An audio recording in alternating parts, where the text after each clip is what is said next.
talk to you. Welcome to another exhilarating episode of Sofa King Smarks Podcast. Here we're about to break down Fastlane, premium live event from WWE, in this past Monday Night Raw. My name is Chet Von Chetsky, and I'm joined with that dude Ben. How the hell are you, buddy? Better than fucking Fastlane and Raw. That ain't saying much. That ain't saying much. Yeah, I know. I said that on purpose. Yeah. Worst PLE of the year, probably. Can you even consider it a PLE? Just because it has a title doesn't mean it is. Yeah, I guess not. I mean, it's a glorified house show. It's just fucking dynamite. Like it's another. It's like an AEW. They're really trying to compete with AEW. Yeah. There was one match on Raw that had some AEW bullshit in it. We'll get to that later. Oh yeah. Oh yeah. You know what I'm talking about. Yeah. But since we had Fastlane this past Saturday from Indianapolis, we're not going to touch on SmackDown too much. Really, nothing happened. It was your standard go-home episode of SmackDown. Oh, one thing happened. LA Knight opened the show, big ovation. Cena, big ovation. But there was this, I don't know if you saw. I hope you did, because it was awesome. There was a backstage conversation between Mommy, Rhea Ripley, and the wise man, Paul Heyman. Did you catch this? I was going to say, I caught something that gave me a boner. I don't know if it was the same thing. Yeah, I caught a fear boner from hell. Yeah. Yeah, that was enjoyful to say the least. Yes. That's even a word. Oh man. I'll say this. Rhea Ripley is probably the only woman on earth that I'd let her peg me, hands down. I'd let Rhea Ripley peg me with Dominic's dick. How about that? Long as she's watching. Yeah. Mommy. But back to Mommy and Heyman. That fucking make you speak Spanish in a heartbeat. So they're backstage talking. She tells Heyman that he needs to make a wise decision, that the bloodline and the Judgment Day would be stronger together. And Heyman seems to like the idea, but he says he's going to have to make a phone call. We already know to who. Yep. Old Roman Reigns doesn't show up to work. Good old Romanian Reigns. Bad boy authorized. Yeah. But Rhea says it's already authorized. And Heyman perks up, and he was like, "You don't understand. I perked authorized by my tribal chief." I perked up too when she said that. Yeah, I did too. I was like a little dog. I was like a dog out in the field. I was looking around. My ears were up. I was like, "Whoa!" Ooh. The hair on the back of my neck and the back of my balls was standing up. Let me tell you, brother. But she said, Rhea already says, "No, it's authorized." And she gets face to face with Paul and right in his face. And this is when they really got me, because she goes, "Acknowledge me." And that's when I was like, I got like the chills. I was like, "Woo." And Heyman goes, "I'm sorry, miss, but you're in the wrong locker room saying something like that." And Rhea just says, "No, you're going to acknowledge me, just like your boy Jey Uso did on Monday Night Raw last week." And I was like, "Oh!" I busted a metaphorical nut. Yeah, I busted a real one. Yeah. I had people watching, so I couldn't do it for realsies. No, hey, that's okay. I wasn't naked watching wrestling this time. Not just this time. This time. But yeah, that was the one awesome thing for SmackDown. It's the only thing.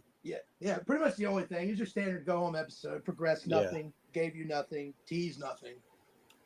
But moving on to Fastlane, premium live event emanating from Indianapolis, Indiana, home of your favorite team, the Indianapolis Colts. Yeah. And the Fighting Pat McAfees. Beautiful city. Beautiful city. Beautiful city.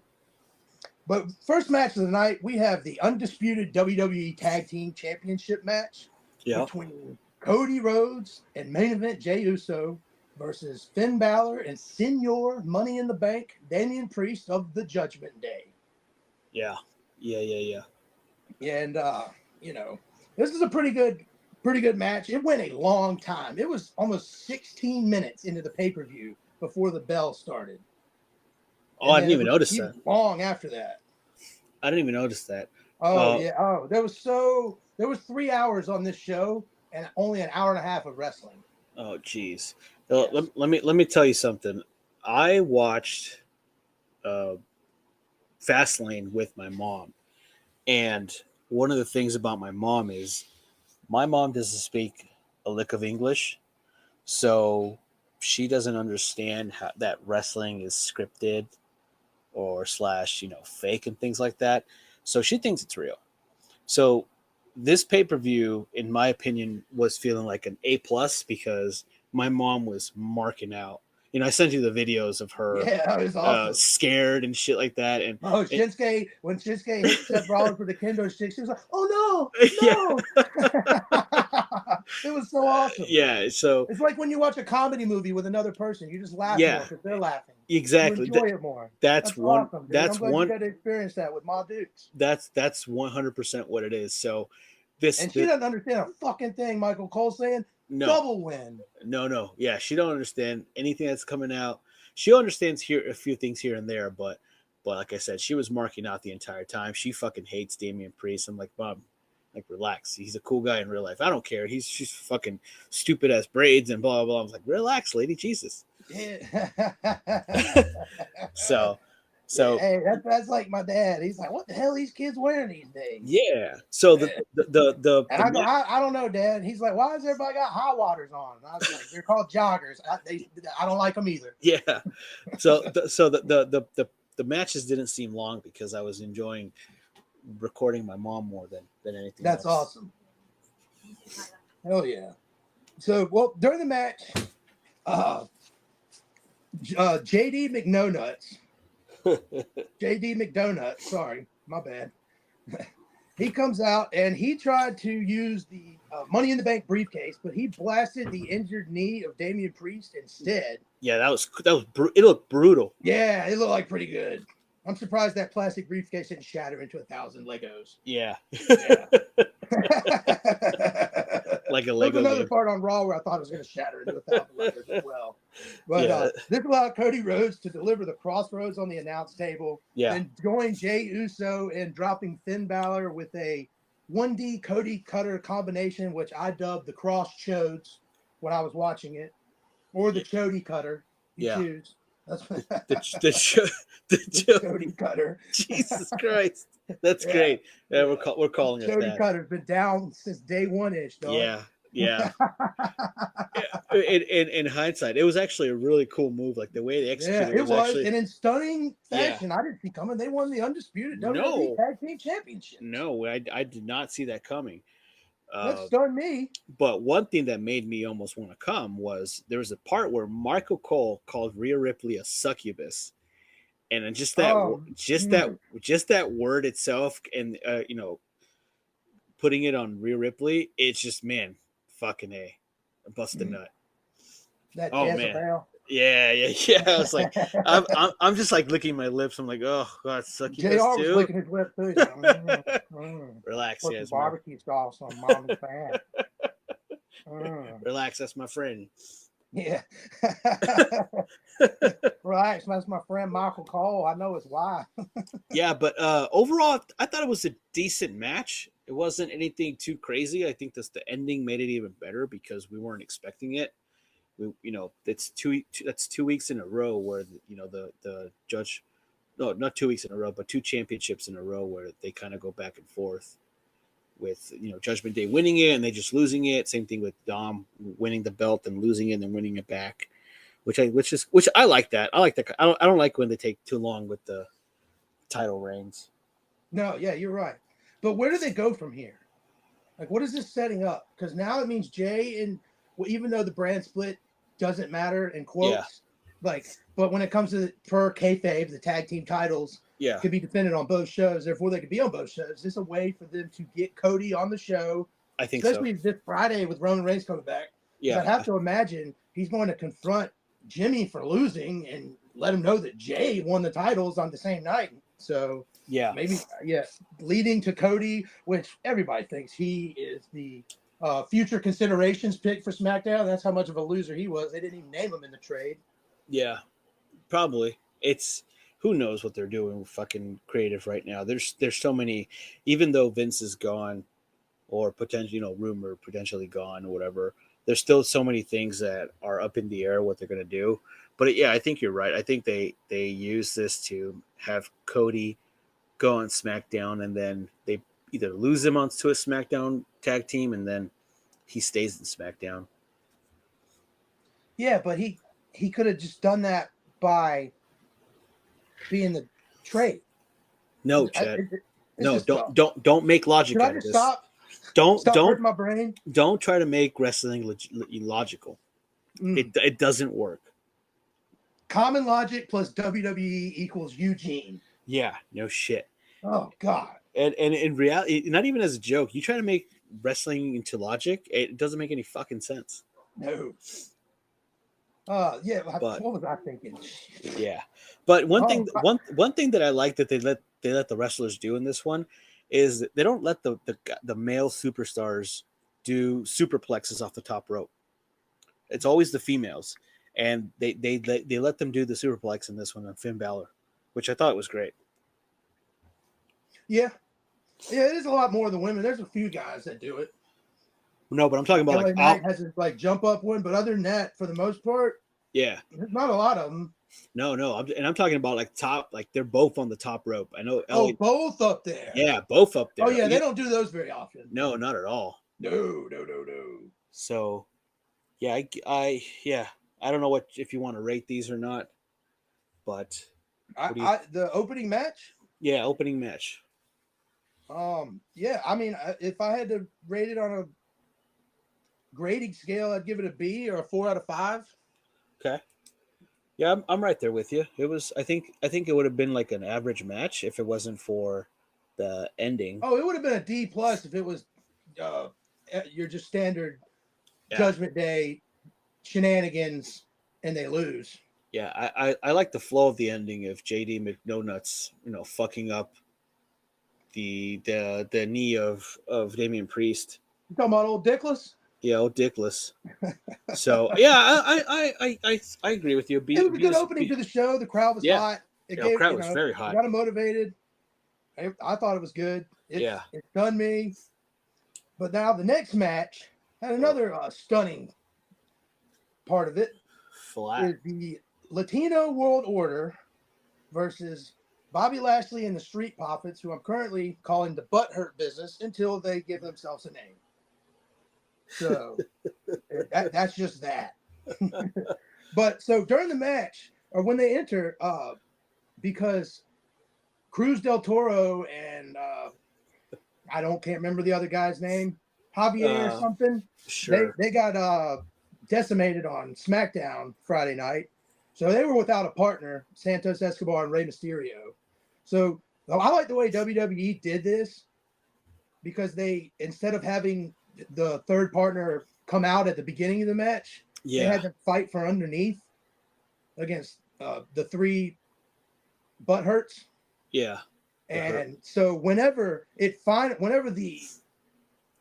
third man finally emerged, the crowd popped because it was Carlito, a returning Carlito. Yeah. With shitty music. Shitty. Yeah. Carlito's music hit, and then I spit in the face, and then it went. Yeah, and I went.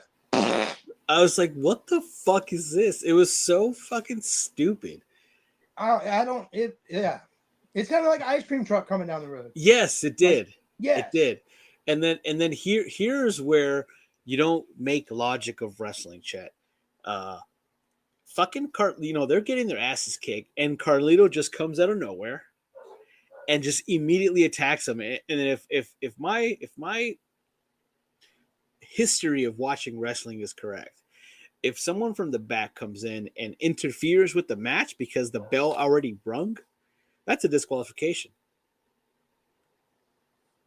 Well, yeah.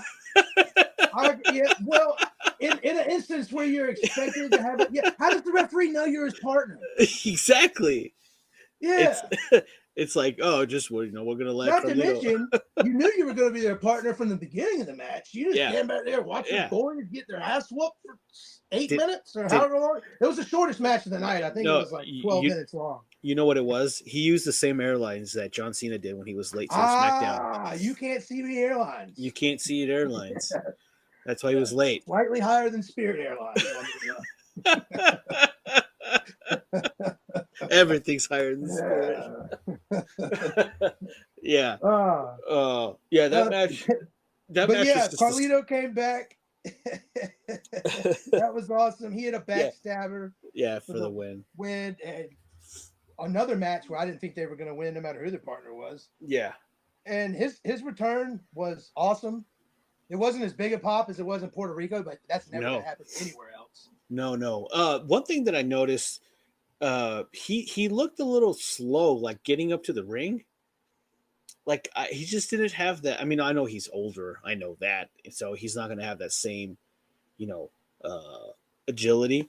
But he just looked a little rusty in my opinion. Because he wrestles frequently. Like he's not inactive. He's an active wrestler in the Indies in Puerto Rico. So it just felt like a little rusty to me. Yeah. I think that's part of the reason why there was only maybe 2 minutes left of the match after he came in. Yeah. And if my memory serves me correct, and whenever he came out of Puerto Rico, he did a couple of things, but he didn't do anything more than like 60 seconds worth of physical activity. Yeah. Yeah. So maybe he's good and back with WWE, but he has some kind of small hindrance of an injury. There's the reason why he hasn't debuted full-time or semi-full-time. I mean, he did it. He was able to do a kip up, and fuck, I couldn't do that. I couldn't do a kip up in my good days, man. No. I used to be able to do one on the trampoline when I was like 15, but that doesn't count. I have something called a belly, a fat belly. That doesn't let me do it. Oh, I have this thing called a stomach. A stomach. A stomach. What the Germans call the stomach. Yes. I ain't doing no kip up either. You see me kip up at your local buffet. I'll kip right up that son of a bitch. Yeah. Here comes the ribs. Oh, there you go. Kip up. Speaking of some things I'd like to eat, women's triple threat match for the WWE Women's Championship. Nom, nom, nom, nom, nom, nom.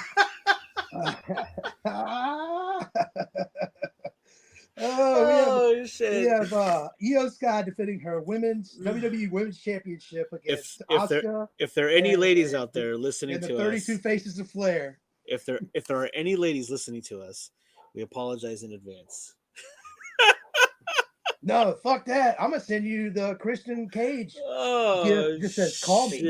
Jesus, that was fucking hilarious. Yeah. All right, back to the match at hand. Yeah. All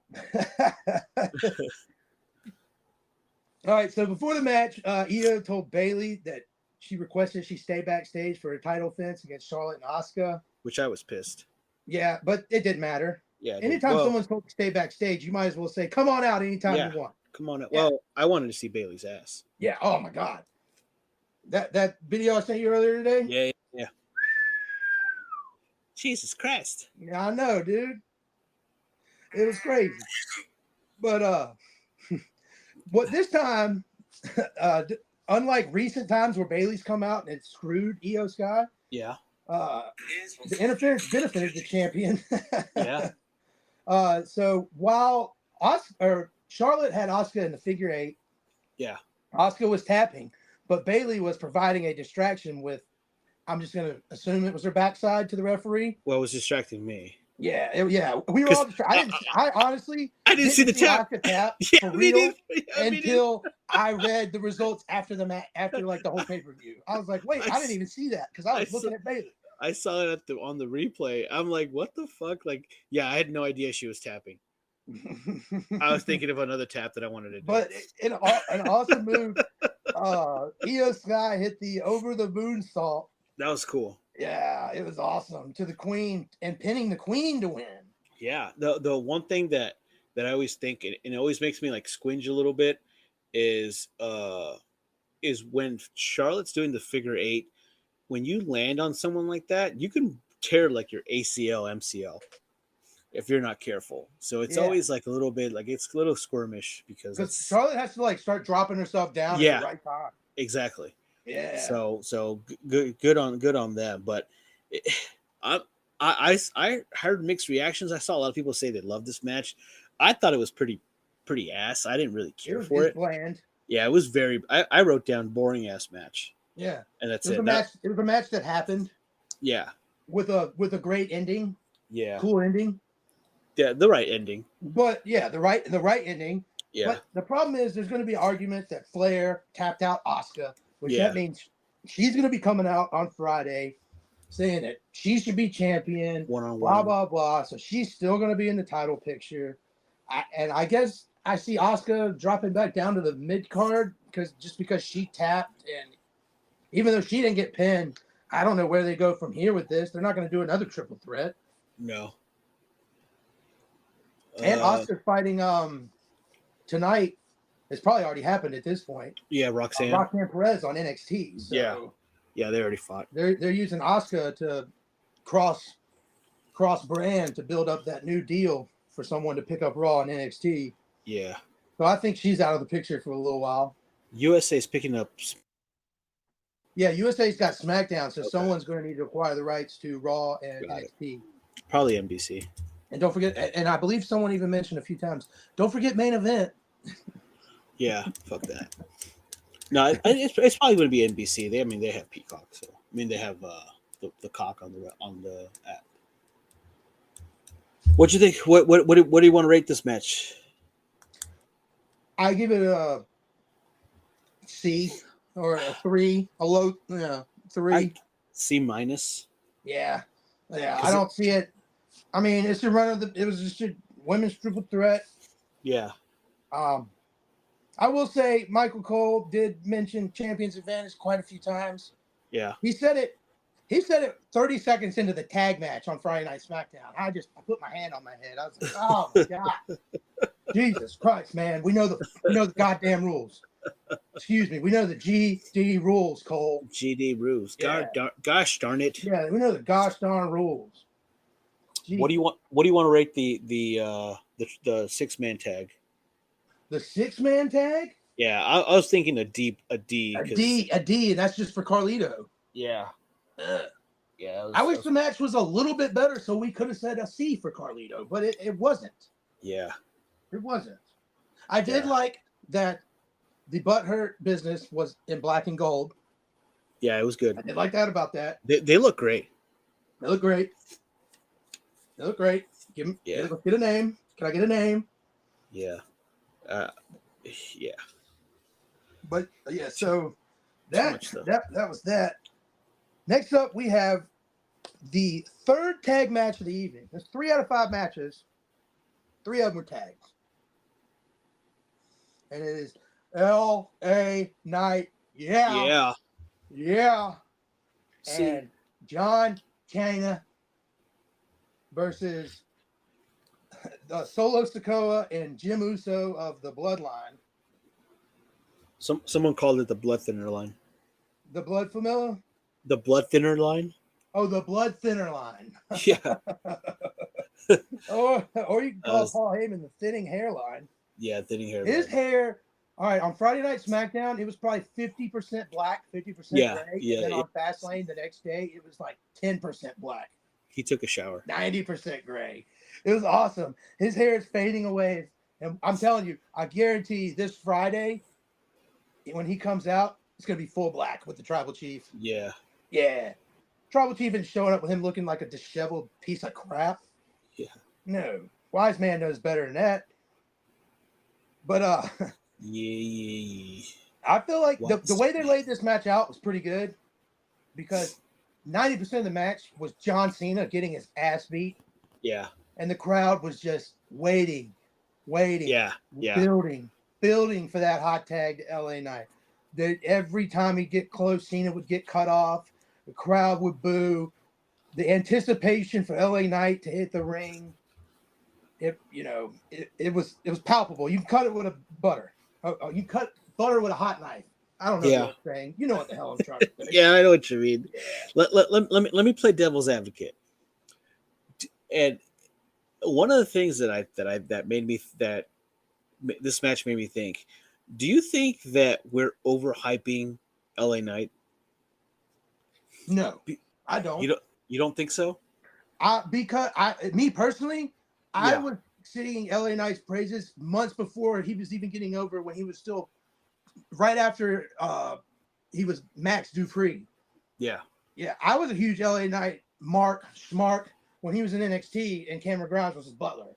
So I've been high on him ever since, wanting him to get a shot. And once he finally did, even at the beginning when a lot of people in this world weren't fully on board yet, and they've been talking shit about him. Yeah. And then they started realizing, let me talk to you. There it is. Yeah. They got on board the movement, and they see what's happening. I think, dude, yes, he's old, but he's a megastar. Yeah, he's a megastar. Some people, they get 2 or 3. But in this business, you get one opportunity. And right now, he finally made it to the big time. He's got an opportunity to show what he has to the world. And he's grabbing it by the reins, no pun intended, and he's running with it. Yeah, I know. I one of the things that I saw on social media is why I bring this up was there's a lot of people who are bashing all the new folk that are high on LA Knight because you didn't follow him as Eli Drake and Impact and blah blah blah. It's that's fuck weak. You. Yeah, it's like so. It made me think like sometimes because I like to see from both sides of the argument. And sometimes it does feel, in my opinion, sometimes where we're probably overdoing it a little too much to where we're going to get so disappointed when we don't get what we want, a la Cody Rhodes at Mania. And that's my fear is I don't want to get disappointed with this guy.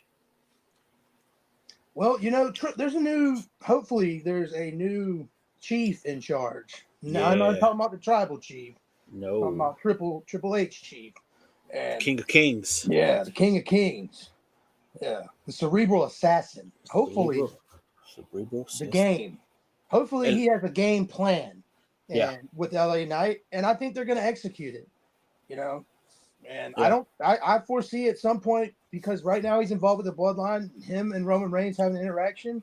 Yeah, and I really hope that they hold off and have Roman Reigns, whoever Roman Reigns faces at the Rumble, he's obviously beating.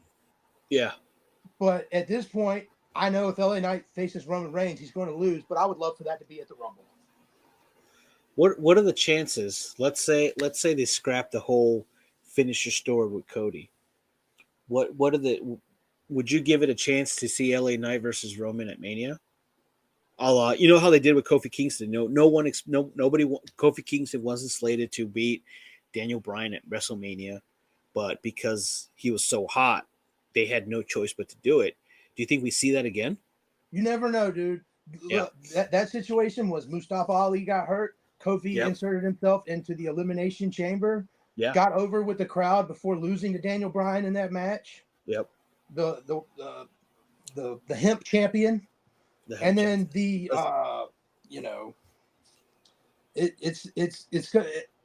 worked out well for him. Yeah. Because you never know. And then Sami Zayn last year. You look at 2 years ago, he's in his ass match with Johnny Knoxville at WrestleMania 38. Hey, I like that match. Which I love that match. It was awesome. Yeah, it was great comedy. Wee Man, body slam. That was I popped as big as people are popping for MJF dropping a body slam right now. It was fucking awesome. But because of that propelled Sami Zayn into his run. Cody tears his pec unexpectedly. Sami Zayn goes on the run of a lifetime. Yeah. And it's the highlight of WWE from like post Clash of the Castle until Elimination Chamber, until really WrestleMania. Up to Elimination Chamber, he was hot. He was on fire. I was at the Go Home episode of SmackDown before Elimination Chamber, and the place blew off the fucking roof of that guy when he came out and speared the ever-loving shit out of Roman Reigns. I've never heard so many, like, a hard fuck you when we were at the Rumble. I was yelling fuck you, and I love Roman Reigns. Yeah. Yeah.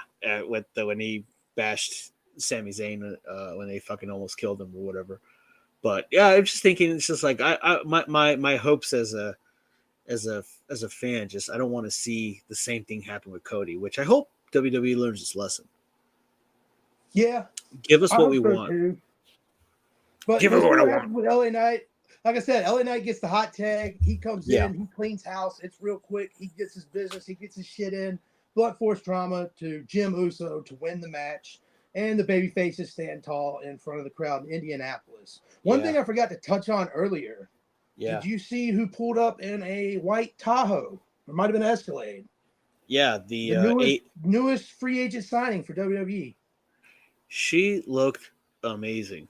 She looked like $10 bazillion gazillion. Yeah. Yeah. Yeah. I'm just like, she's Yeah. coming out of the car. My mom's like, who's that? I'm coming in the car. I'm coming on the car. Yeah. She steps out of the car, and I'm like, my mom's like, who's that? I said, oh, that's like one of the most beautiful women I've ever seen in my fucking life. Like she's gorgeous woman, hell of a fucking, it's like she looks great. But I said, oh, she just sucks. My mom's like, yeah, really? I was like, yeah, she's just like, she's cool appearance, entrance is cool. She's just like, not a good wrestler. Looks like $1 million. She's not bad on the mic. Yeah. Has a physique like a goddess. Wrestles like $3.32. Yeah. But pretty. Can I get change for a nickel? Yeah. Yeah. Exactly. So, but yeah, no, it's cool to still see something like that. Dude, Triple H, they're making it a big deal, dude. It's awesome. Yeah. I like that they're doing this. You can tell Triple H, like all the reports just indicate, just based off the eye test of me watching wrestling for the last 30 years of my life. Yeah. Like, I can tell that there's just things they're doing they didn't used to do. And like things like this, there's certain words they either unbanned or they allowed people to say, you're allowed to say wrestling again, things like that. Yeah. How do you have wrestling in your company's name, but you're not allowed to say it on TV? Makes no sense. Sports entertainment. Dumb as hell. All right. Yeah. Speaking of, I thought it was dumb as hell. The last man standing match for the World Heavyweight Championship. What do you want to rate the Cena versus Bloodline? I thought it was a mediocre match again. There was nothing. I'd give it a C+. Yeah, that's because I didn't think Cena needed to get his ass beat the entire match, and then LA Knight just gets one hot fire run in. Yeah, for the most part. But I mean, what more could they do? Cena can't get too injured.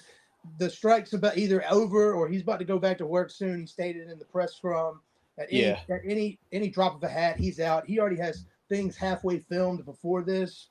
So I feel like they did really what they could.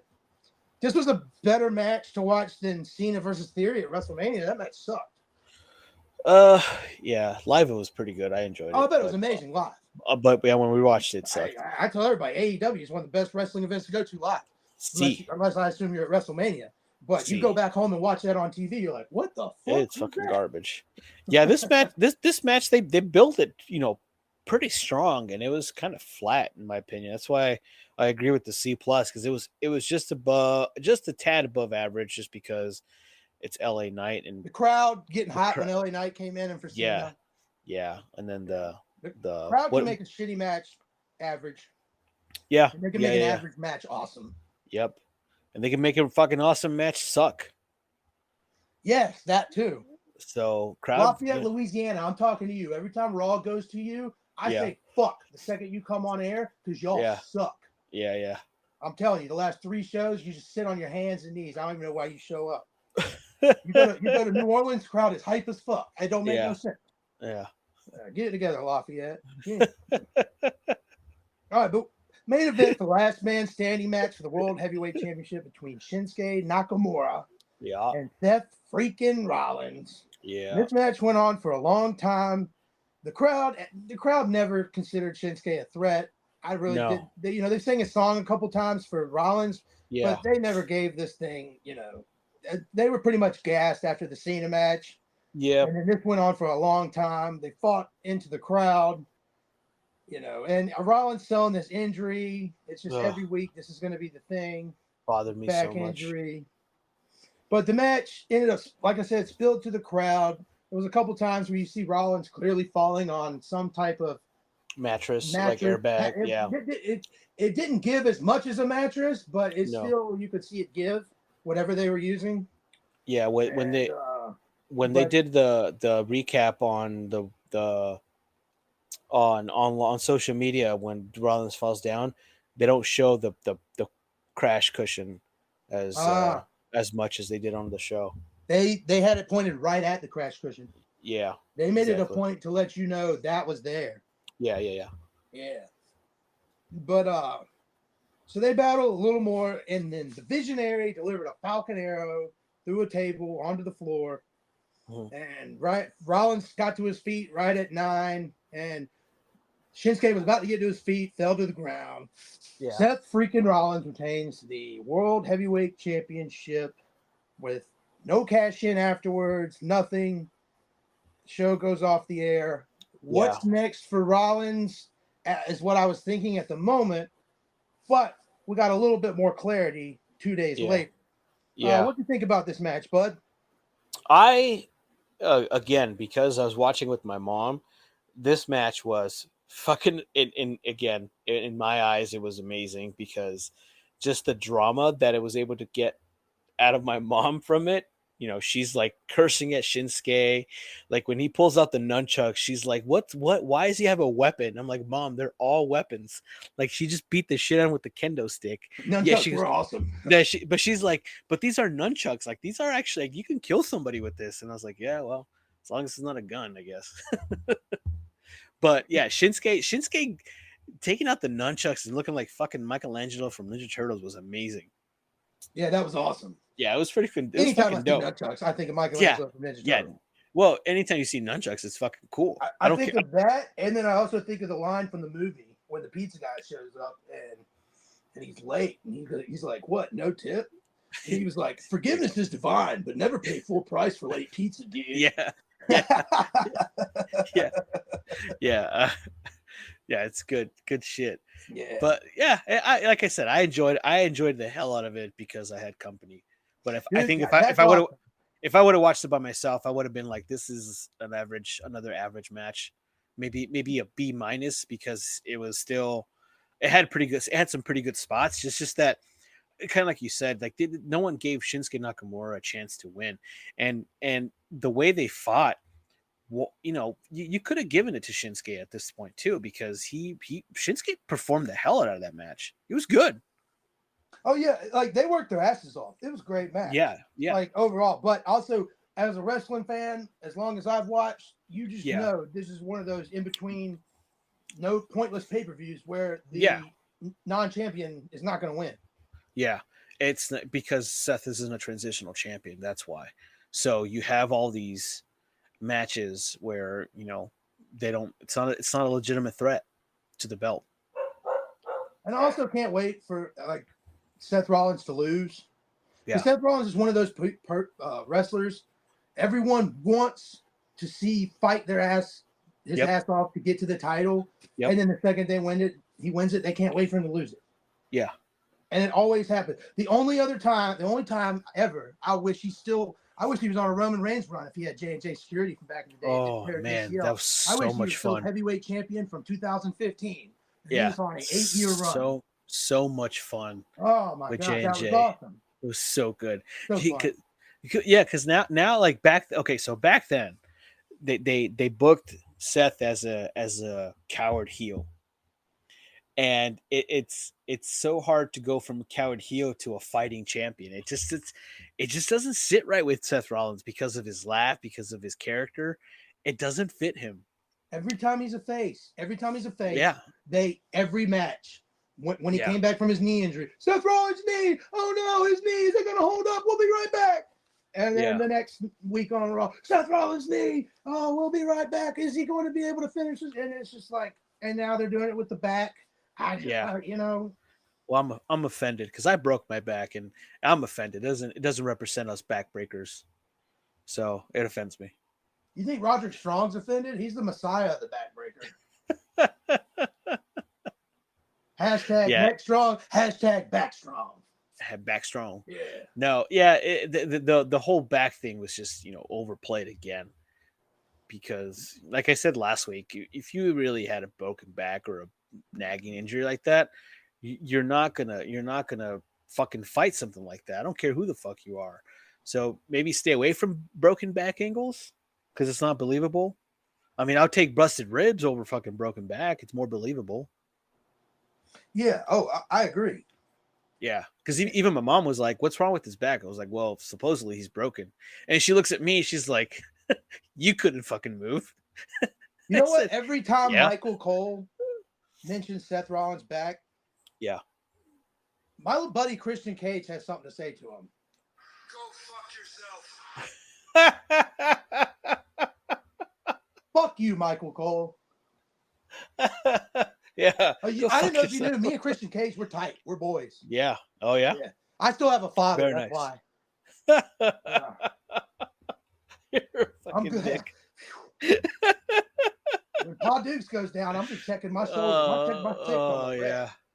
No wonder he doesn't show up to my place.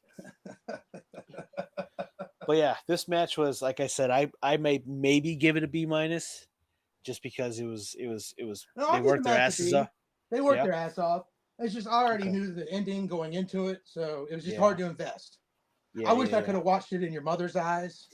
Going, yeah. Oh no, no. Why you gotta try to make a Spanish accent, dude? What's wrong with you? Because that's how she sounded. She did. What was I supposed to make her sound like a man? Oh man, I'm gonna remind me. I'm gonna send you the ones from MJF where she's like just cursing him and shit. It's fucking funny. MJF, you piece of shit. Yeah, you piece of shit. Is that how she? No, I bet she knows all the American curse words. She probably does. I've never actually. Yeah, she probably does. But yeah, that was Fastlane. It was okay. Yeah, that was Fastlane. So now we have on to Monday Night Raw. Monday Night Raw once again opens up where Fastlane ended with the champion, the world heavyweight champion, Seth freaking Rollins, and he looked absolutely ridiculous. Yeah. Did you see what this man had on? This man had on a chessboard coat and some, I don't know, like duct tape trash bag colored pants. Yeah, it was. The only thing I could think of was, have you ever seen the movie Dude, Where's My Car? Yeah. Okay, so you know the dudes are like Zoltan. Yeah. They wear pants like that in the movie. Yeah, they do. Yeah, and he was wearing like, I'm not even gonna say high heels, like it's like 4-inch heels, man. Yeah, like he was 7 foot tall. Yeah, he was almost as tall as Drew. And when I'm looking at that, and I didn't pay attention to the heels, I'm looking at him like, when the fuck did Seth get so tall? And Drew, like, did he just shrink or something? What the fuck is going on? No, then I see him, I was like, he has Bibles under his heels, dude. Yeah, he had fucking huge ass heels, and I'm thinking like, Jesus, come on. His outfits are getting. Yeah. I know they're a tribute to like Elton John, which is great. That's what I think it is. Which is cool. I love Elton John. Elton John's awesome. Yeah, no, it is for a fact. He said it on I don't know what word he said it, but he said it's a tribute. Like all these outfits he's doing is tribute to Elton John for his concerts. Nice. So those are like the attires that he wears for his concerts, but it's still cringe. Sometimes I like them, and sometimes I hate them. Like do them for the pay-per-views or PLEs, because you have to have some kind of outlandish outfit. But for Raw, it's you tone it down, like tone it back a little bit, man. Yeah, I don't know what's going on with his outfits these days. Yeah, but he comes out and he says that Shinsuke at Fastlane took him to his limit. Yeah. But once he got to the back after the adrenaline had worn off, his back is still broken. Spinal. Yeah. His back, Spinal. Let me tell you something. If not that I know out of experience, wink wink, but if you're wearing high heels with a broken back, that doesn't feel well. No, that can't be good. It can't be good. I'd have to imagine it hurts with a broken back walking in the most comfortable shoes. Oh yeah, it does. Yeah. So they're strutting around, no problem. Yeah, back is fine. He just threw a little Ben Gay on it. Yeah, one of the things that to Elton John. One of the things that bothered me too was, and again, I don't want to bash on it too much because I try to be optimistic as possible, is when he's like, it's an honor to be your world heavyweight champion. I'm like, oh, come on, Seth. Like, you're so fucking cringe as a baby face. Yeah, I mean, even the crowd started booing him because he was like, can I just get a Monday night off? Yeah. And then they started booing. And he was like, I just want you guys to sing my song and have a couple colas. And like, it sounded like 42 people were like, yeah. And everybody was just like, what the? No, we didn't pay for these not to see. And I mean, they probably saw him in a dark match, but yeah, they were in Omaha, Nebraska. Yeah, but awesome because next Drew McIntyre's music hits. Yeah, and he comes out, and then it's a little funny because Rollins is kind of looking at him out of the corner of his eye, and he was like, "You're not out here to party, are you?" yeah. And he was like, "You want a world heavyweight title shot, don't you?" Yeah. And Drew's just kind of nodding, yes. But Drew says, "Listen, the party's still on because he wants Seth Rollins at 100%. Yep. So he challenges him at Crown Jewel. And this stuns Rollins. He's not used to people having a little decorum about him, I guess. But out of nowhere, as McIntyre goes to leave, Priest attacks Rollins from behind, hits him with the South of Heaven choke slam. And once again, McIntyre watches from the ramp because this really doesn't concern him. No, doesn't concern him at all. But then out comes Dirty Dom, Dominic Mysterio. He's got the Money in the Bank briefcase. Yeah. But as he goes to walk past Drew stops him, hits him with a Glasgow kiss, and then proceeds to chunk the briefcase 4 stories in the air. Motherfucker threw it like goddamn Jay Cutler. The top of the LED board. Yeah, it fucking and at this flew. point, I was waiting on it to hit the ground and break into 1,000 Legos again. Well, I was waiting for the fucking screen to shatter or something like that. Yeah, I thought it was going to do the little glitch. Yeah. It's so stupid.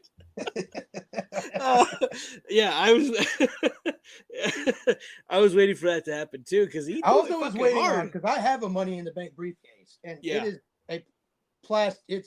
If I wanted to slam it on the ground, it would just open. Yeah. And the fact that thing didn't open up the second it hit the ground. Mark. What a mark you are. Who the fuck has the Money in the Bank? It was actually a Christmas present from my buddy. Uh-huh.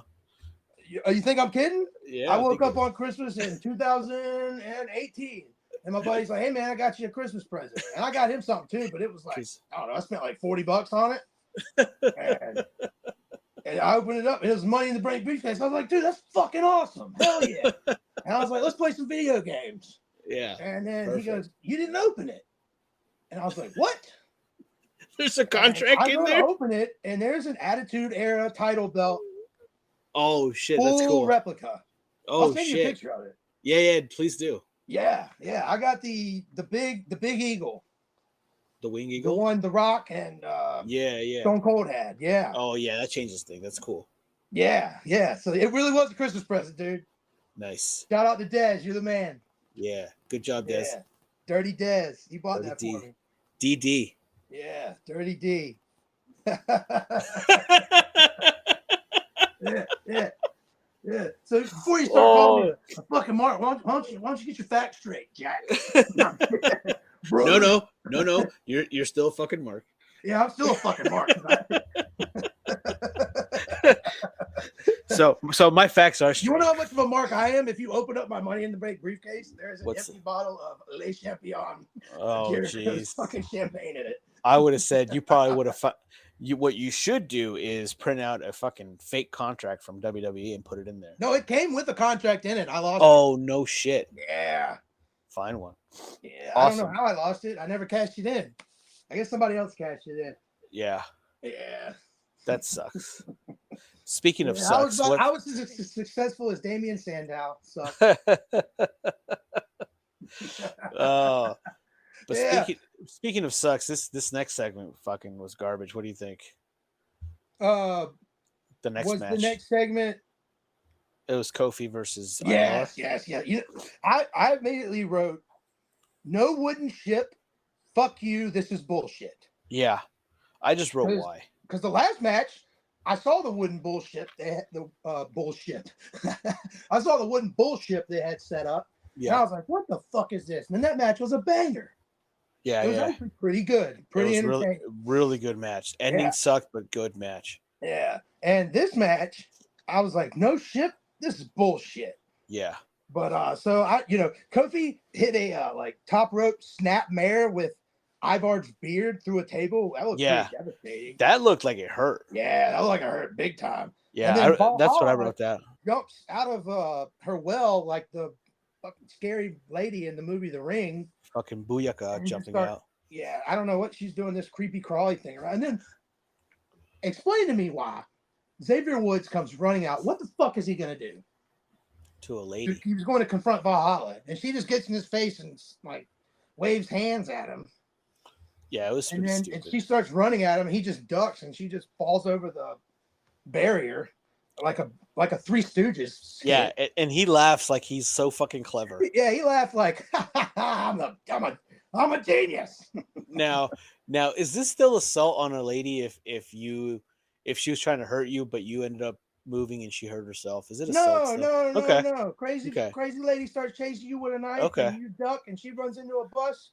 You weren't driving that bus. All right. Hey, might have to better call Saul on that one, though. Don't quote me. I ain't a lawyer. Yeah, no. And I've never played one on TV either. Yeah. Yeah. No, but what is he gonna? So he tricks her into flying over the barricade, but then right after Ivar hits this, it looked like it hurt like a sumbitch. Yeah. Ivar hit this crossbody onto Woods into the barricade while Woods was sitting down. Yeah, it was nice, man. It was Ivar, super nice.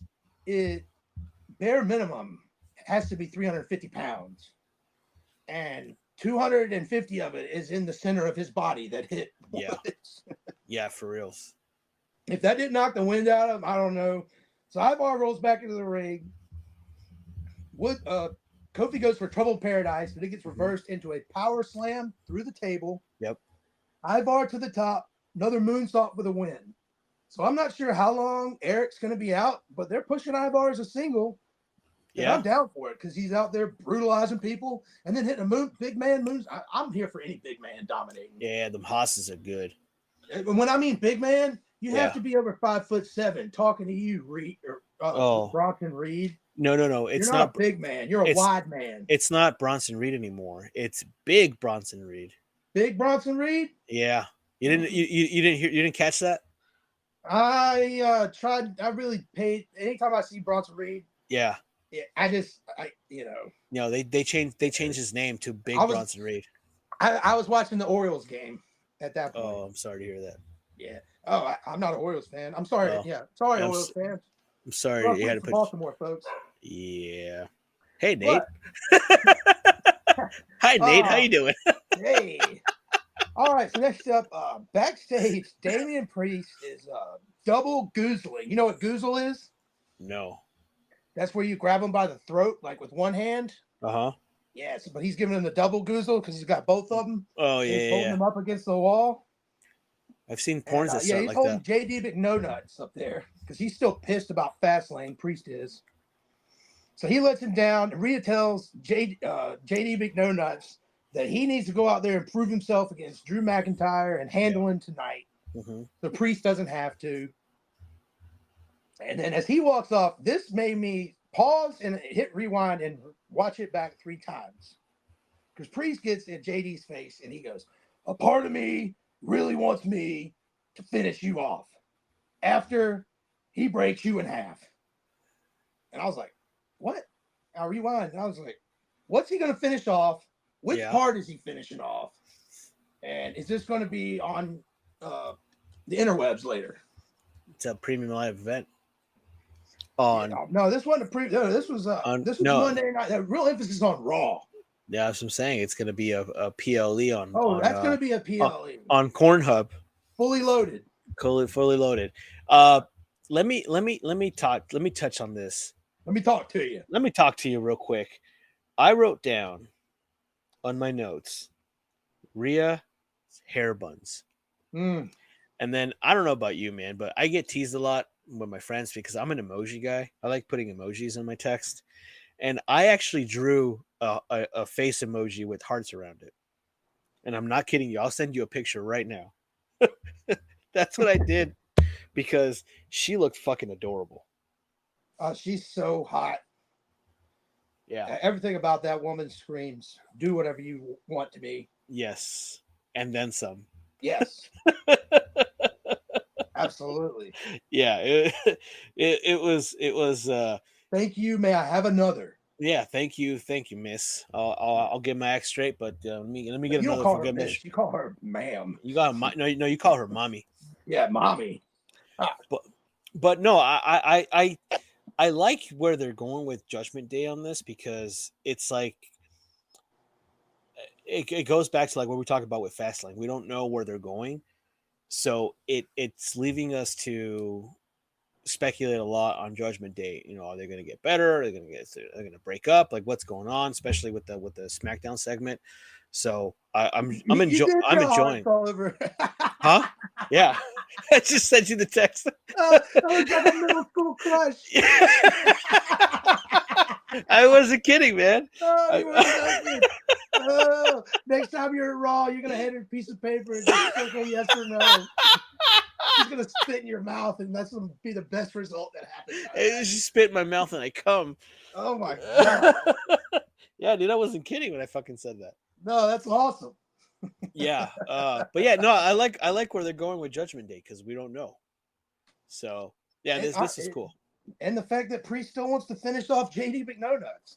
Yeah, knowing he has no nuts, he still wants to finish him off. That's well, if he has no nuts, he has something else, right? So I want to finish that off too, I guess. Yeah. By man next logic. up, here's a match I didn't give two shits about. Yeah. Raquel Gonzalez Rodriguez versus Nia Jax. Wolf. Raquel looked fucking amazing too. Yeah, she always looks amazing. She looks. She's got that back, and then she's got that back. The smiling though, and then she smiles. The smiling is just too much. And then she smiles, and then she shows you her back. Yeah. Yeah. It's a nice back. Don't get me wrong. Yeah. Like yeah. It's I don't even know what to say because it's like it's probably best you don't. Probably best you don't. Just like I wrote in my notes, let's fast forward this thing because I fast forwarded this match till something happened. Yeah, I said Raquel's all of a sudden I see this is where I hit pause on the fast forward. Raquel has Nia Jax up in a power bomb position. Yeah. With Nia's wolf in her face. And she hits her with a power bomb. Big strength. I give that to Raquel. Yeah. And when Nia Jax gets up, she has Raquel's face in makeup in her stomach. Yeah, that shit was funny. In her stomach. Stomaching. Yes. It was like it looked like a luchador's mask. Yeah. It looked like a mix between like Mil Máscaras and like La Parca. The Mil Máscaras? Yeah. Mil Máscaras. I said his name wrong. Yeah, that's right. No, it did. It was so fucking funny. Like when you tagged me in that picture, I'm like, what the fuck is that? This is before I watched Raw. And then I saw it, and then the entire time I'm watching Nia Jax, I'm like, where's the fucking face at? Where's the face? I'm like, oh, there it is.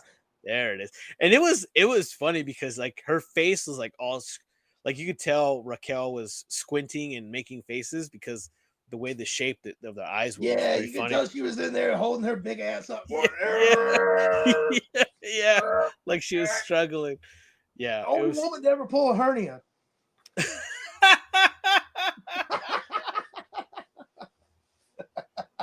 Jesus Christ.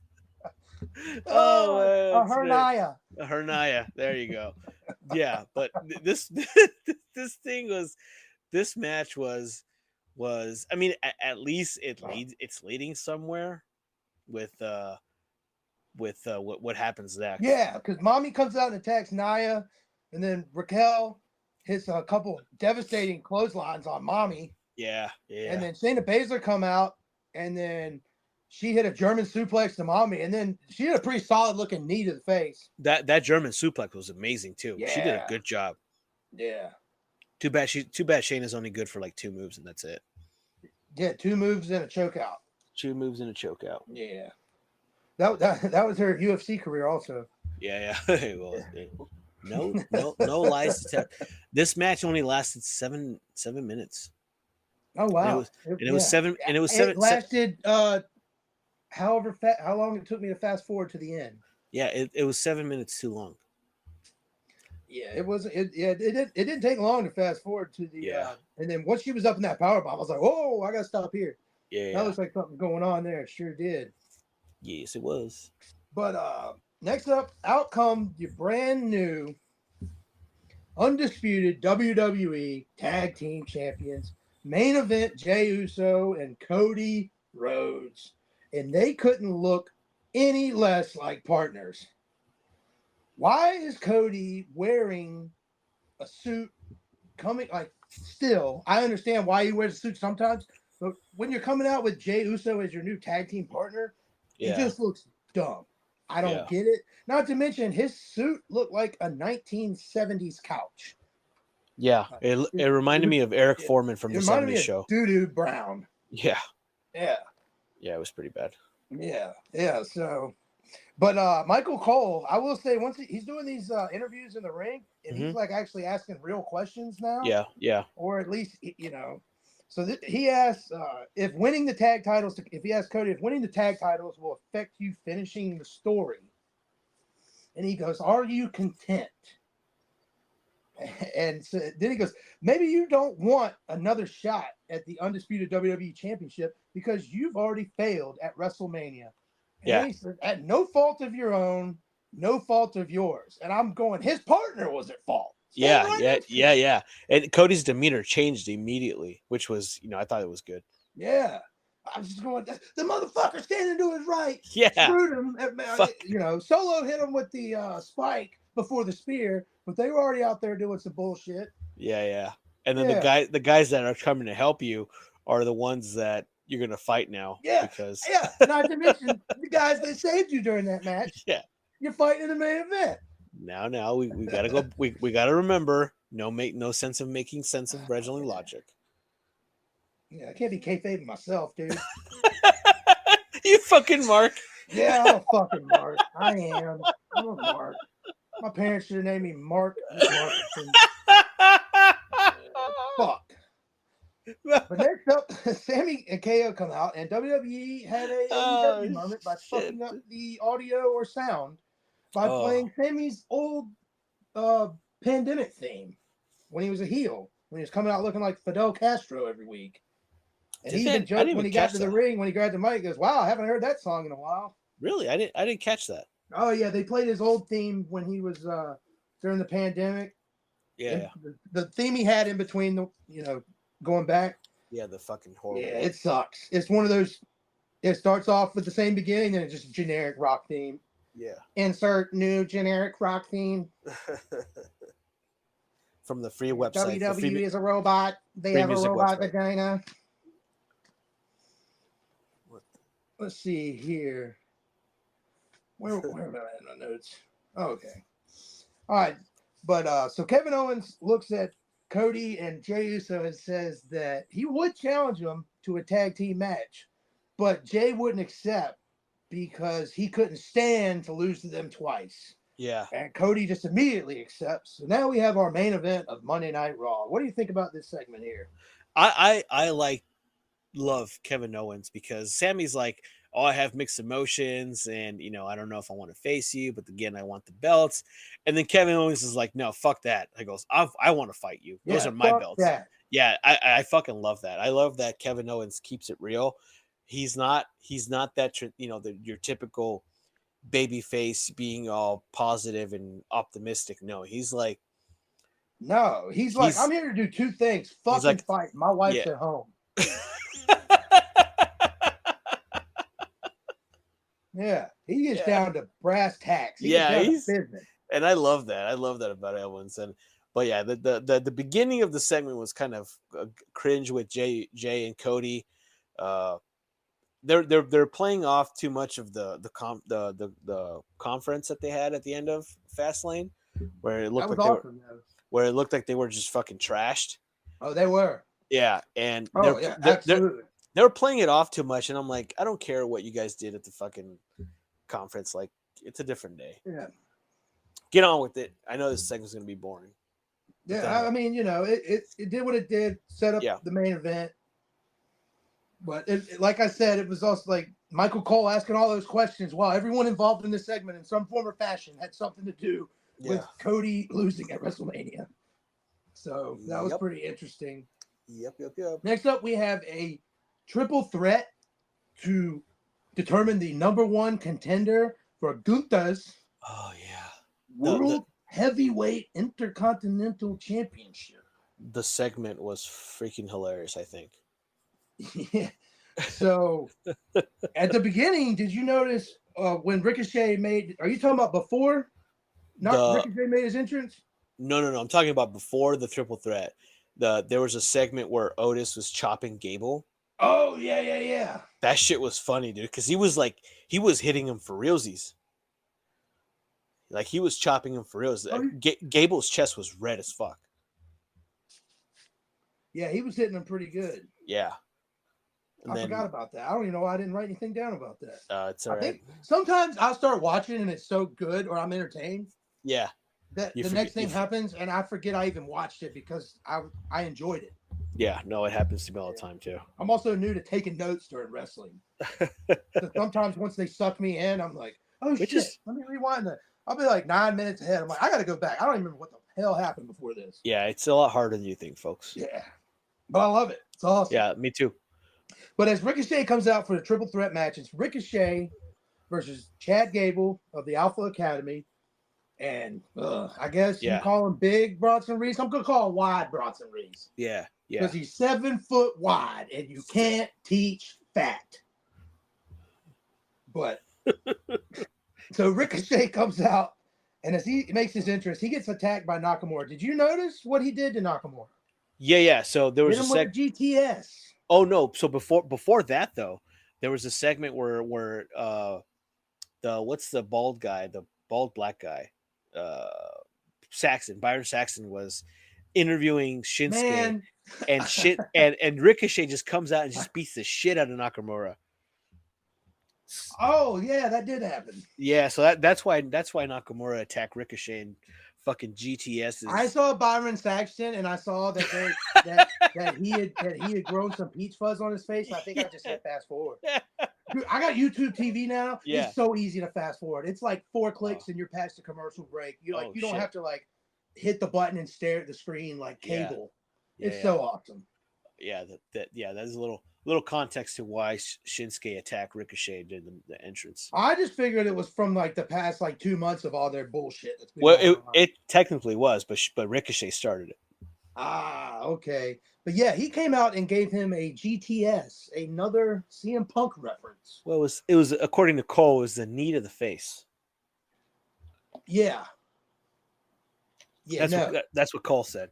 It's like, no, fucker, it's a GT. Well, yeah, that's because Michael Cole's a fucking moron. Yeah.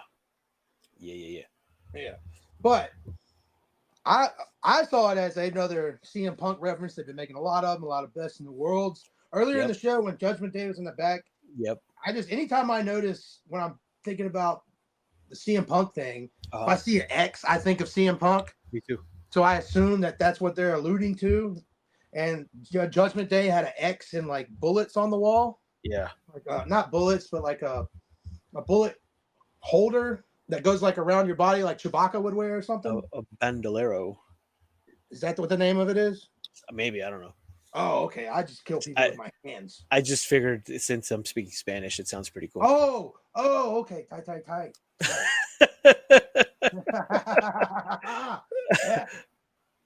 Yeah. But so back to the match. Bronson Reed beats Gable and Ricochet. Because after Gable goes for the Chaos Theory on Ricochet, Bronson Reed gets back into the ring and just picks up Ricochet and then just drops him on Gable. Yeah.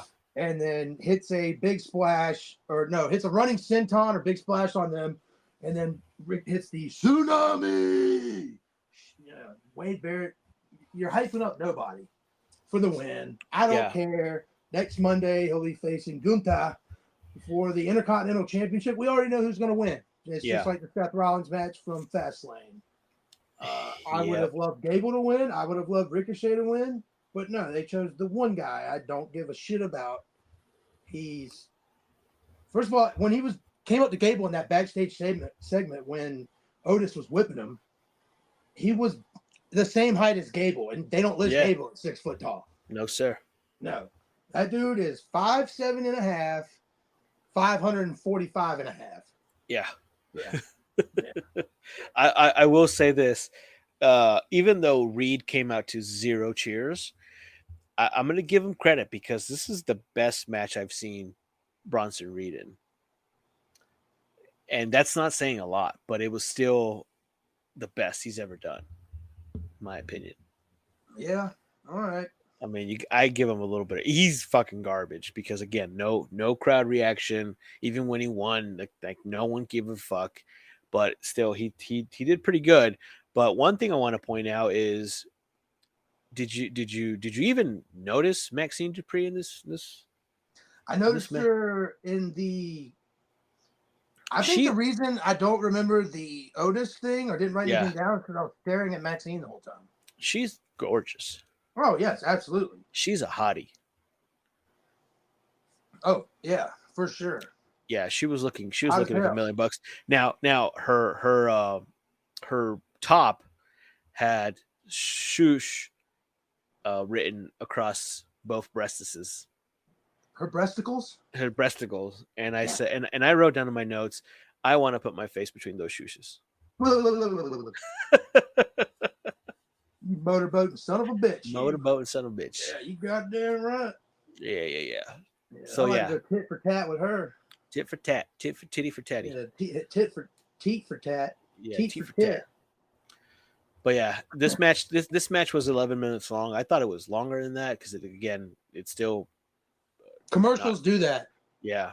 I don't pay attention. I just fast forward commercials. Yeah, I mean I do too, but like when you're watching Monday Night Raw, if you try to watch it live, man, it's a slog. It's fucking brutal. I'm gonna be honest. Before we started doing this podcast, I haven't watched weekly episodic wrestling in 5 or 6 years. Like it's no joke.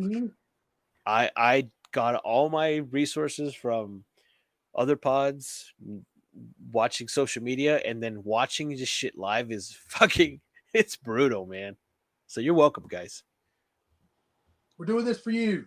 We're doing this for you. At the end of the day, I want all you guys at home to remember we do this for you. Yeah. Don't thank us, just pay it forward. Yeah, exactly. Exactly. What else we got? Oh, well, next up, Drew McIntyre in basically a squash match.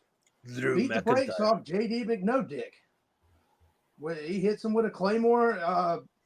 Even with Dominic interference, I was like, oh, they're going to go to commercial. And they're like, nah. Drew McIntyre's about to beat this sumbitch in 30 more seconds. Claymore, 1, 2, 3. 4 minutes. Yeah. And backstage, Priest is watching on the TV, and he says that he needs to handle this. Mommy says, wait, she has an idea. Not sure what that idea is, but we'll find out eventually. Yeah. But next up, did you notice? I don't know if they showed it on your Hulu, because they might correct it by the time they put it on Hulu. Uh-huh. Before the sit-down interview between Wade Barrett and DIY, Wade Barrett and Cole were sitting at the announce table talking about the upcoming sit-down. And instead of putting the names Wade Barrett and Michael Cole underneath them to signify who they were, it just said Tommaso Ciampa and Johnny Gargano. Oh, no, I didn't see that. So that was another flub by WWE this week. Yeah. Before they cut to the sit-down interview. I thought that made me laugh. Because I was looking up, I was like, oh, Tommaso, that's Wade Barrett. Never mind. Yeah. Spoiler alert. Yeah, spoiler alert. So they had the sit-down interview, and as he asked Johnny and Tommaso if he would see DIY tag together, and at that point they were attacked by Giovanni Vinci and Ludwig Kaiser of Imperium, and they beat the brakes off of Johnny Gargano. As I guess it only took a couple shots to put Tommaso down because he was over in the corner in the fetal position. So I guess we have a DIY Imperium tag match loading, and I'm here for that. I think it's going to be a banger. Yeah, it will. It will be a banger. Yeah. I'm Once the crowd gets behind them and they see them have multiple matches against great heel teams fighting from underneath, making that great DIY comeback, babyface. You give them 2-3 months from now, teaming on a regular basis, and you let them string some wins together. Yep. And you let Tommaso cut some fiery promos. Johnny, not so much. DIY is going to get over with the crowd. Yeah. They need to go back to the NXT route where they start off as a tag team and then break them up. But I think I was going to say I think what will really help this is give them the old DIY music back. Figure out how you can do it. How many people actually know that other than us, the marks? Well, satisfy us at least. Yeah, you're right. I think what they should do before every Monday Night Raw is they should make every WWE fan go back and watch their matches against American Alpha and the Revival. Yeah. And then they can watch Monday Night Raw. Yeah. Because then they'll be like, oh, these dudes are badass. Yeah. Yes. It was awesome. He mentioned they were the first they were one of the first tag teams to main event a takeover. But I thought that was cool. I'm pumped for DIY. Yeah, me too. They haven't done nothing with Ciampa. Obviously, they've done nothing with Johnny. I think the last cool thing that I enjoyed, he was in the Elimination Chamber randomly. Yeah, he did well. He did well. Yeah, he did this. That was this year's, right? Yeah, this year. Yeah. That was the one in Canada with Sami Zayn and Roman. Yeah, Canadian. Yeah, Canadian. Not to be confused with Matt. You suck. Not with Matt. Yeah, fuck you. Speaking of suck, there was a Tegan Knox video package, and I don't think she sucks. The video package was well done, documenting her injuries. She's had 2 major knee injuries. I believe she's had 3 major knee surgeries. Yeah, 3. Yeah, and she's come back from a lot. So it's I like a good feel-good story. But the part that sucks is against Becky Lynch as the NXT Championship, and I'm just not here for this. I don't care. Yeah, I mean, I know why she's the NXT champion because of the media rights deal coming up and them trying to grow ratings. But it's not doing it for me. Becky Lynch hasn't been doing it for me for a long time. How do you feel about this? Same. Yeah. I don't. The problem with when you have a megastar in Becky Lynch is when they rise to the top, and then once they fall from that, they just become bland. And that's what happened with Becky Lynch. After the man gimmick, she's not fun to watch anymore. Big Time Bex was big time boring. Yeah, big time. When they try to go to like Gen Z with their fucking gimmicks, it's garbage, man. It is garbage. I'm all about some of the main roster intermingling with the NXT, so it's not considered an entire separate thing. Yeah.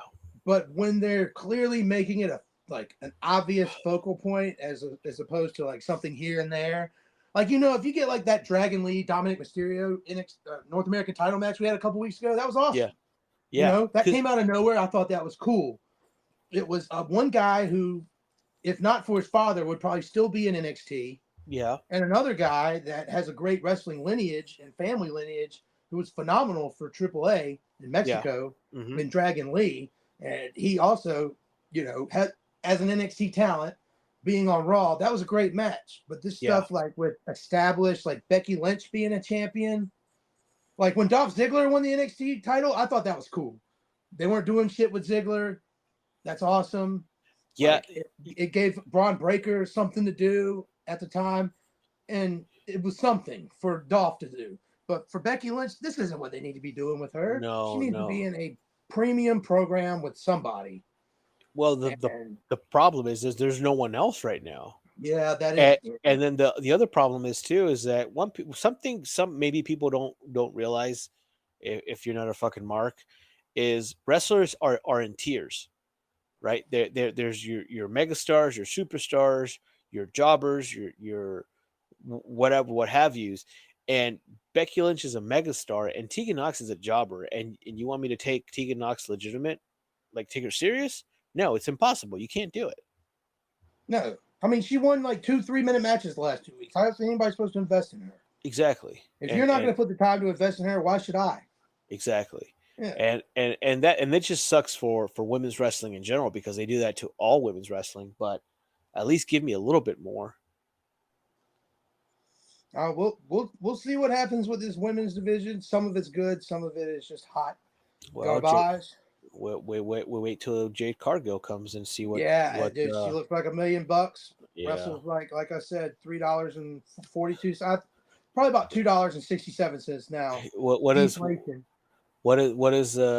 he's but what JR used to say, rougher than a $10 steak. Yeah, no, tougher than a $2 steak.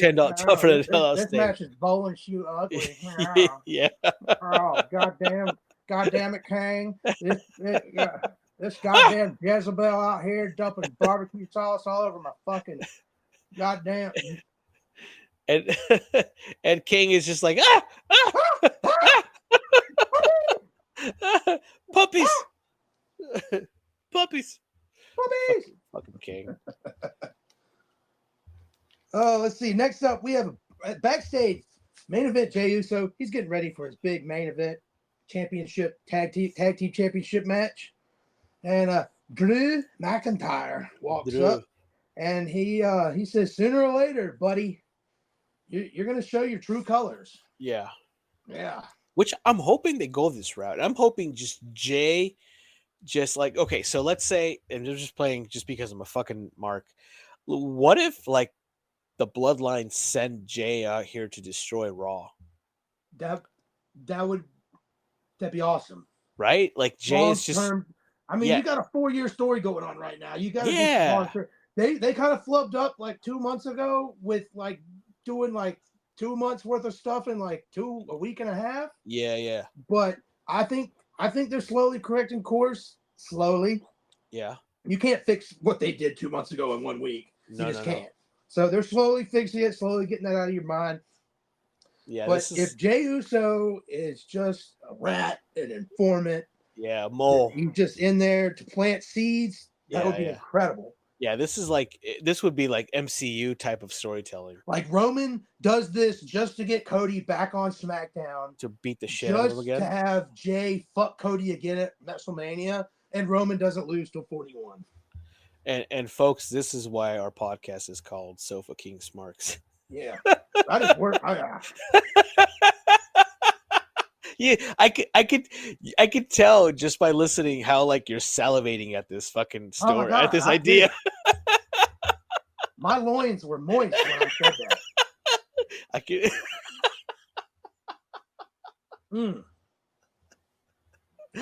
All right, calm down, brother. Do you want to pause for a masturbation break? No, I already did that during Raw when Rhea Ripley was on the screen. Yeah. Oh, that's good shit, man. Good shit. I was like a masturbatory. I meant celebratory. Shit. All right. So as Drew says, sooner or later, you're going to show your true colors. Yeah. Jay says, and this got me pumped because he was like, "Sounds like you still feel some type of way, Oos." Yeah. Yeah. And he was like, "So I got 5 minutes for you right now." I was like, "Oh shit, here we go. Shit. Let's fucking go." And then Sammy comes out of fucking nowhere. Even Jay addresses that in a minute. He's like, "Where the fuck you come from?" But yeah, it was like, funny. Sammy's like, "Is there a problem here, fellas?" So sorry, folks. You guys, what's the kerfuffle all about?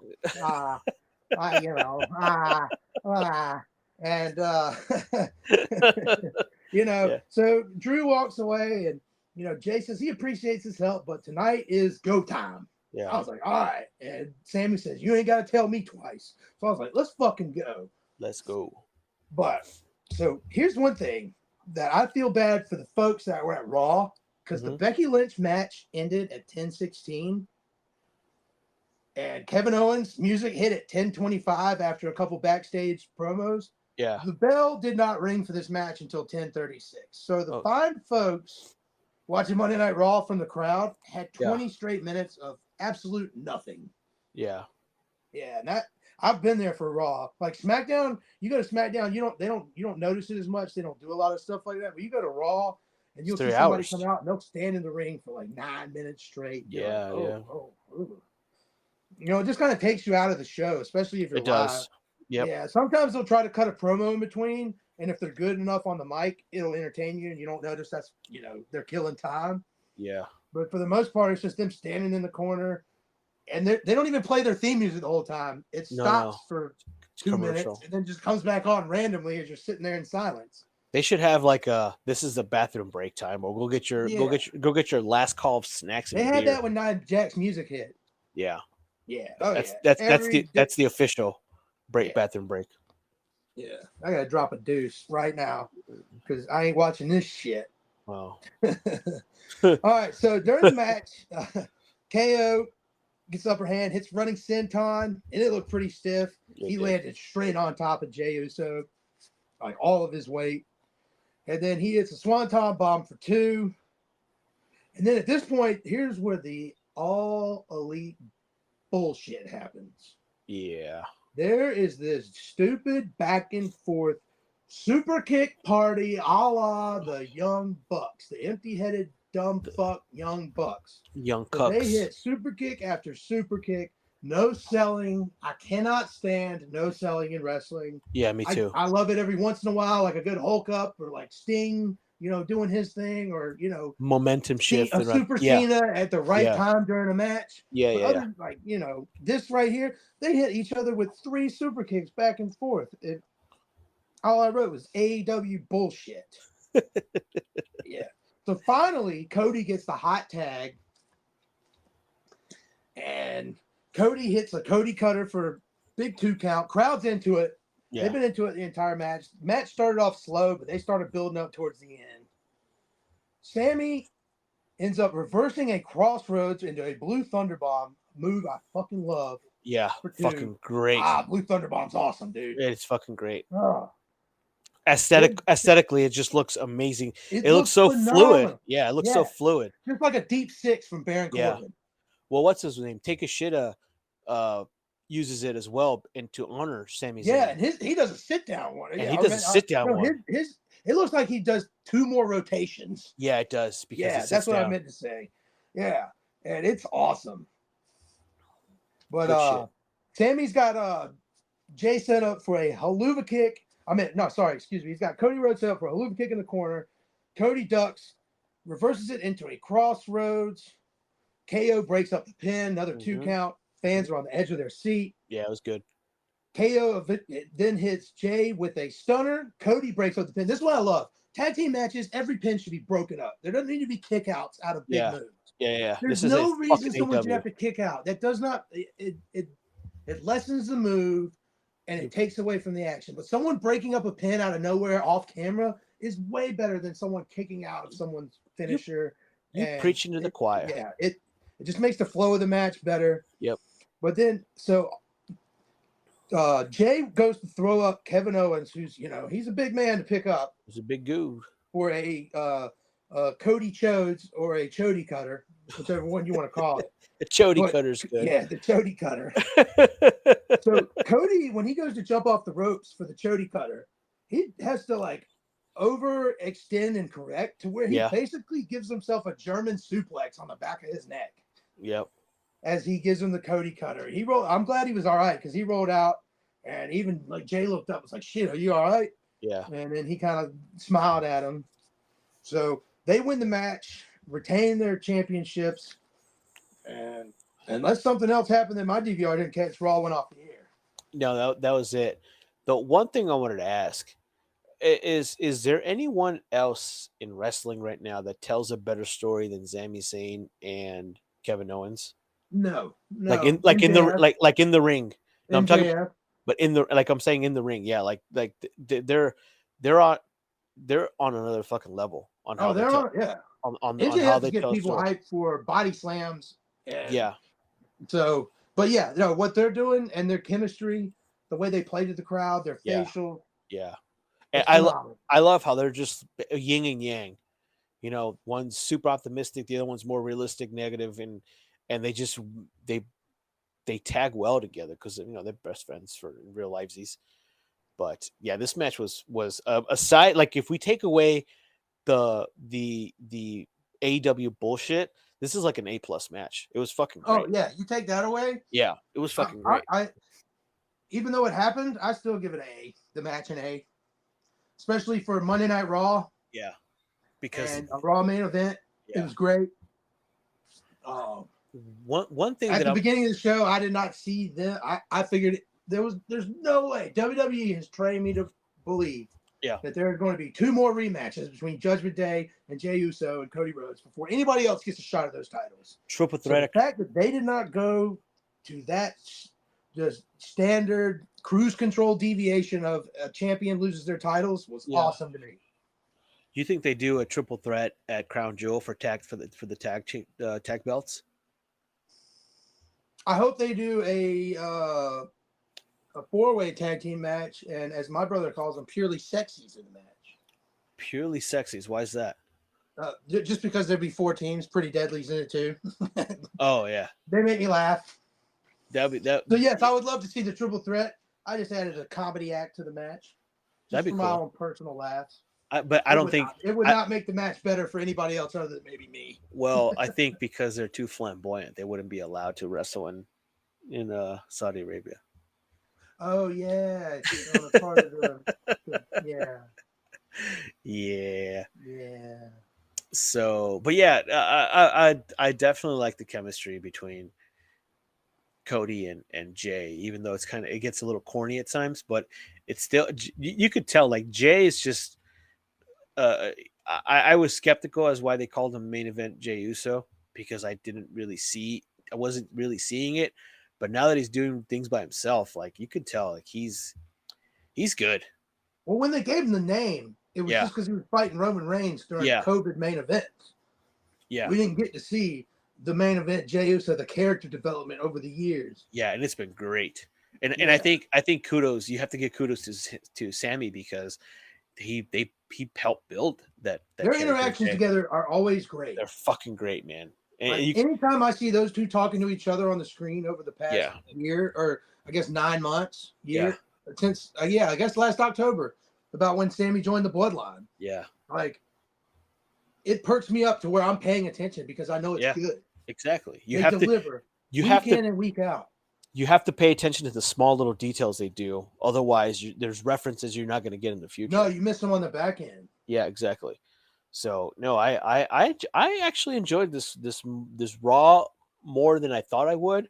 The beginning was kind of meh, but then towards the end it picked up, which I wish 1 week, like one of the things about AEW that I do appreciate is sometimes they open up with a match. Yeah. Boom. Entrances, boom, match. We're straight into the action. And you're going to see that match. You're going to see a quick promo or maybe some bullshit after the match. And there's going to be another match. There's wrestling. Like, yes, AEW is convoluted and a lot of it makes zero sense. You can't even put a little bit of wrestling logic behind it because there is none. But there's always action going on. There's something happening. I think you go back to like Fastlane. Like LA Knight shows up. I'm happy as hell.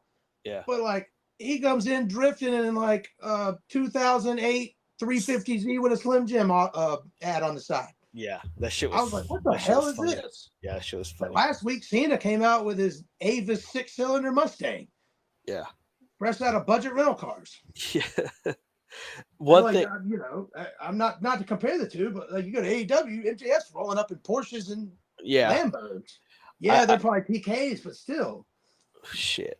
The difference between it is WWE treats their shows like it's a play. There's an introduction, there's a plot, it's just more of a whole episodic story, whereas AEW is just a fucking indie show where they just do whatever they want. There's no structure. And I think that if WWE stops trying to structure it as much like a play and just lets it like an actual wrestling show, it would have a better flow. See, here's what AEW is. AEW starts off as community theater-like stuff. Yeah. And then immediately goes into the middle of Saving Private Ryan. That's a great way to put it. That's a really good way to put it. And you're absolutely right. Yes. Well, and I enjoyed. I don't go to community theater, but I respect what they do. Yeah, I don't want to watch. It takes a lot of balls to get out in front of people and just act. I don't want to fucking watch a street play. No, I don't want to watch, but What am I, a liberal? I give them props and respect for doing it. Yeah. I love Saving Private Ryan. Yeah. But I've never seen that is AEW. It starts off as bumper to bumper traffic and ends up in a full blown Final Destination 2 opening scene. Yeah, and I think it's just because of the demo ratings they're looking for. Yeah. Yeah, I mean, and don't get me wrong, I love a good car crash once in a while. But when everything is a car crash, every match has something happening at the end. Yeah. It doesn't need that. Yeah, I don't go to those car crash derbies for a reason. Yeah. So, but yeah, that was my opinion on Raw. So. Yeah. Monday Night Raw, it wasn't too bad. Fastlane, it was serviceable. Yeah, serviceable. I'm not ending pay-per-views these days going, damn it, I just wasted 4 hours of my life, like a lot of the ones. Yeah. At least they're, for the most part, enjoyable. They have some continuity to them. That's one thing WWE has now that they haven't had in years is continuity to their product. Even if it's some. From week to week, they're now promoting 2 weeks out, promoting 3 weeks out. And for a while, they were doing that so Vince couldn't fuck them in the ass. Yeah. But now they're doing it because it is good for business. Like in NXT, my favorite things were when you would only see 3 or 4 good wrestlers on their 1 hour show every week. Yeah. Because they would promote in 2 weeks Bobby Roode versus Cassius Ohno for the NXT Championship or something like. And you're like, hell yeah. Yeah. And then the next week they'd pump it up again, and there'd be a promo between, Bobby Roode and whoever he's fighting, and then they're like, next week. In the main event of NXT, and it's a quick, and it was awesome. And I'm starting to feel a little bit of that again. Yep, just a little bit. Yeah, and they're all obviously they're doing, and we've mentioned it a few times already. They're obviously doing the better shows because of the network. They're trying to find a network, but I hope that when it's all said and done, they find a network that this intensity of these matches are still happening in the future. And how? Yeah, why can't you keep your foot on the gas like this all the time? Yeah. If you have the ability to put out a better product, why wouldn't you? Exactly. Yeah. But that's all we got for Monday Night Raw this week. Monday Night Raw. I got a little bit of news, rumor, innuendo, as the wrestling folks call it. Yeah. I got one bit of news, and the rest is rumor. Okay. But for the news, Triple H has been knighted, in quotes, given 99% basically full creative control from Endeavor TKO Holdings Group. Yeah. And basically, the word is Vince is no longer calling the shots creatively. And if that's the case, WWE is looking on the up when it comes to week-to-week programming in the future. Because Triple H has a real vision that just doesn't involve the numbers of the company. It involves the product the company's putting out, and thus it will build bigger numbers. Mm-hmm. And I think Triple H is the best man for this job. Yeah. And I don't like the fact that Vince is gone. For the past few weeks, morale's been high backstage. There's been no last second rewrites, people being cut off of shows barring injury. Yeah. Other than that, everything has been the talent is in the know. They know going into the show what they're supposed to do. They don't have to be on pins and needles and eggshells worrying, all right, should I be focused on memorizing these 6 lines just for Vince to come give me another new 12? Yeah. And it's very obvious the way these wrestlers are cutting their promos. It doesn't sound like they're just hitting bullet points anymore, which is a big difference. Yeah, you can definitely tell with the bigger names, they have a little more freedom to speak. Yeah. Which is great. I love that. I don't understand why Woods and Kofi didn't start dropping dick jokes until after Vince McMahon was gone. That's one of his favorite things. Dicks and fart. Yeah. Yeah. It's funny. Like, I'll have a good dick joke and a good fart joke. That's fucking great. But all I have is rumors. What do you got for rumors? For news, Oh, you I got some know news? this. Ooh, Yeah, I you got know some this isn't spicy gossip. spicy gossip on the AEW side. It looks like Dax Harwood is out with an injury.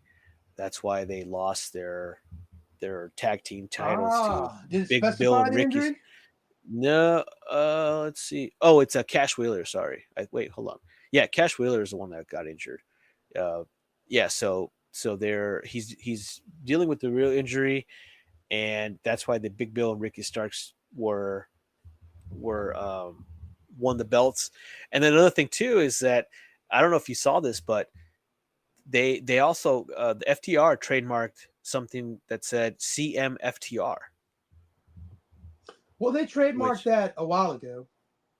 so it's picking up again because there's a lot of people are speculating that FTR is coming back to WWE, but I don't think that's coming. Yeah, But but that's it what had been, I'm not going to say fully reported, but semi-reported that they re-signed either earlier this year or last year. yeah, But that yeah. also, that could be completely false. I mean, they probably re-signed me maybe for like a It'd be year or some something dumb like mark that. like me putting out a tweet. Who knows? Yeah. Let's see. I don't. Let me see. I'm trying to see if any more newsworthy uh, news, and most of my news is AEW related because a lot of our fans will listen to AEW, watch AEW. But Tony Khan is saying that he doesn't want to waste Mercedes Moné on a Dynamite episode. I'm like, no shit, Sherlock. That's fucking booking 101. How does this guy fucking get booking of the year by everyone? He's It's like 42-time Booker of the Year. yeah. And I will give him the very first year AEW's existence.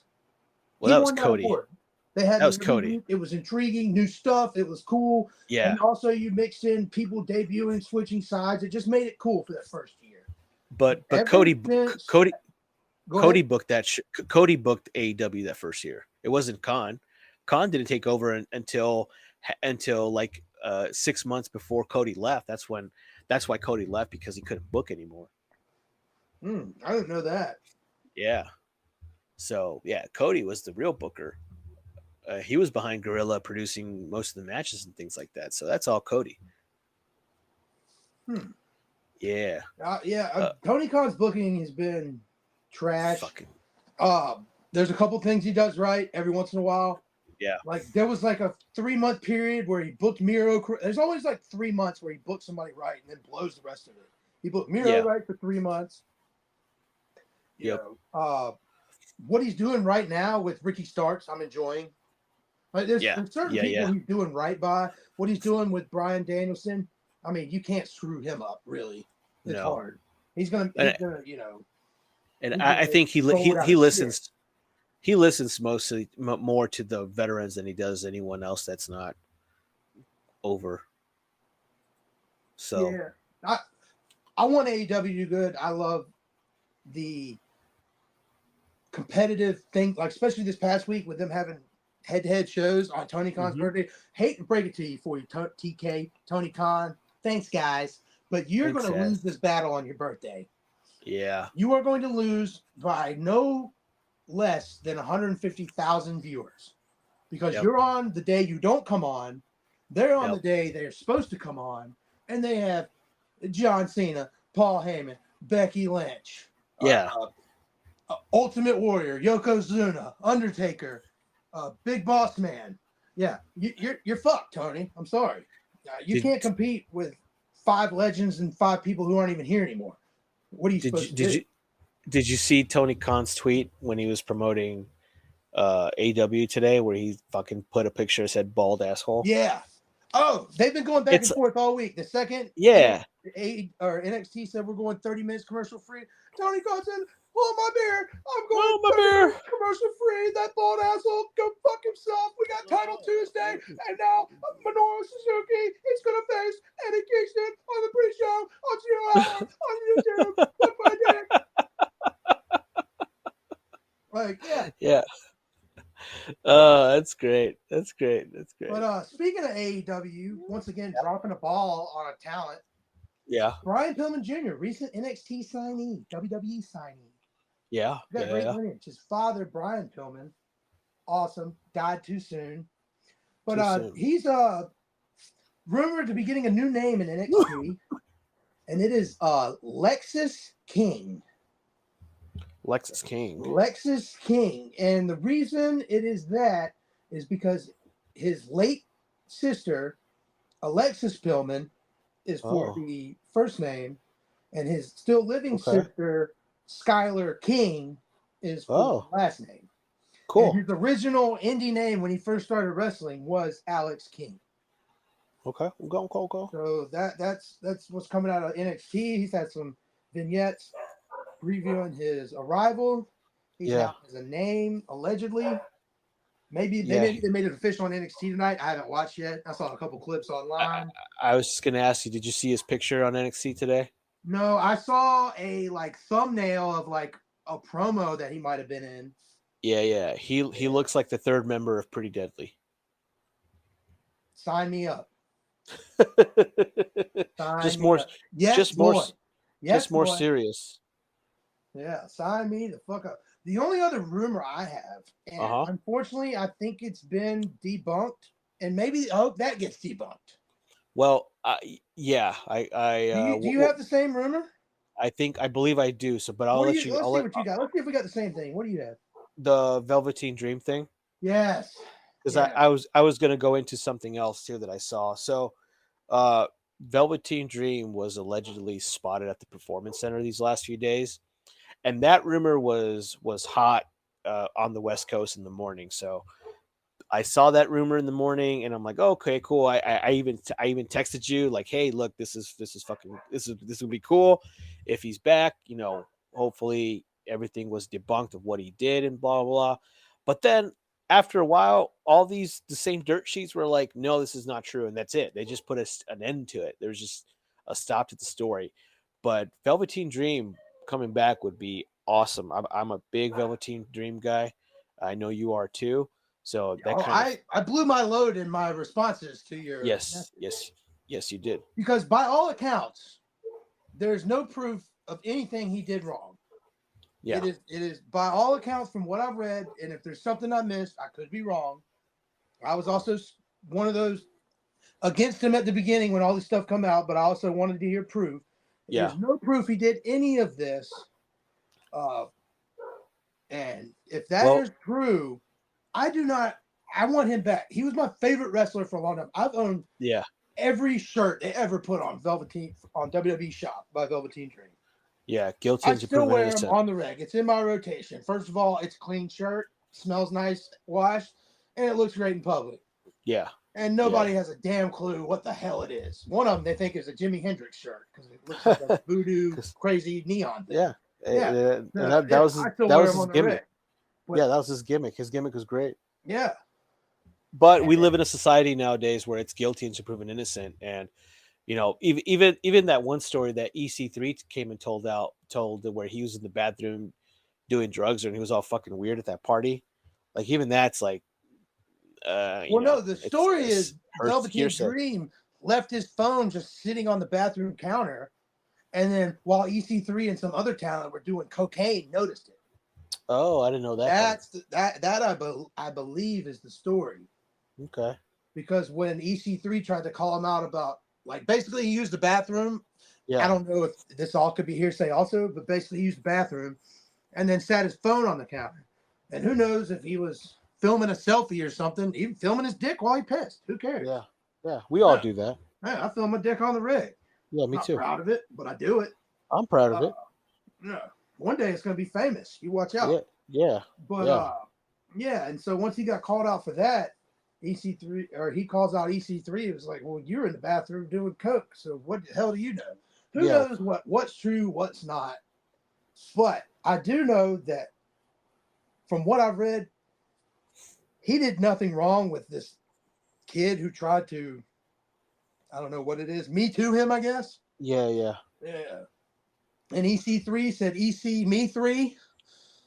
He was like, let me get on this. Fuck him. Yeah, fuck that. But yeah, I love Velveteen Dream. He's awesome. His wrestling in NXT, he was the reason I watched every takeover It was so outside good. of the championship matches. Every one of them. Yeah, His was phenomenal. His wrestling was amazing. He took a little bit from everybody. His promos were phenomenal.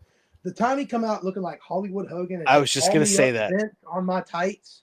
I was just gonna say that nutted my drawers. Yeah. And afterwards they were like, "What's that call you up Vince mean?" He was like, "I just got a buddy named Vince wanted to call me up." Yeah.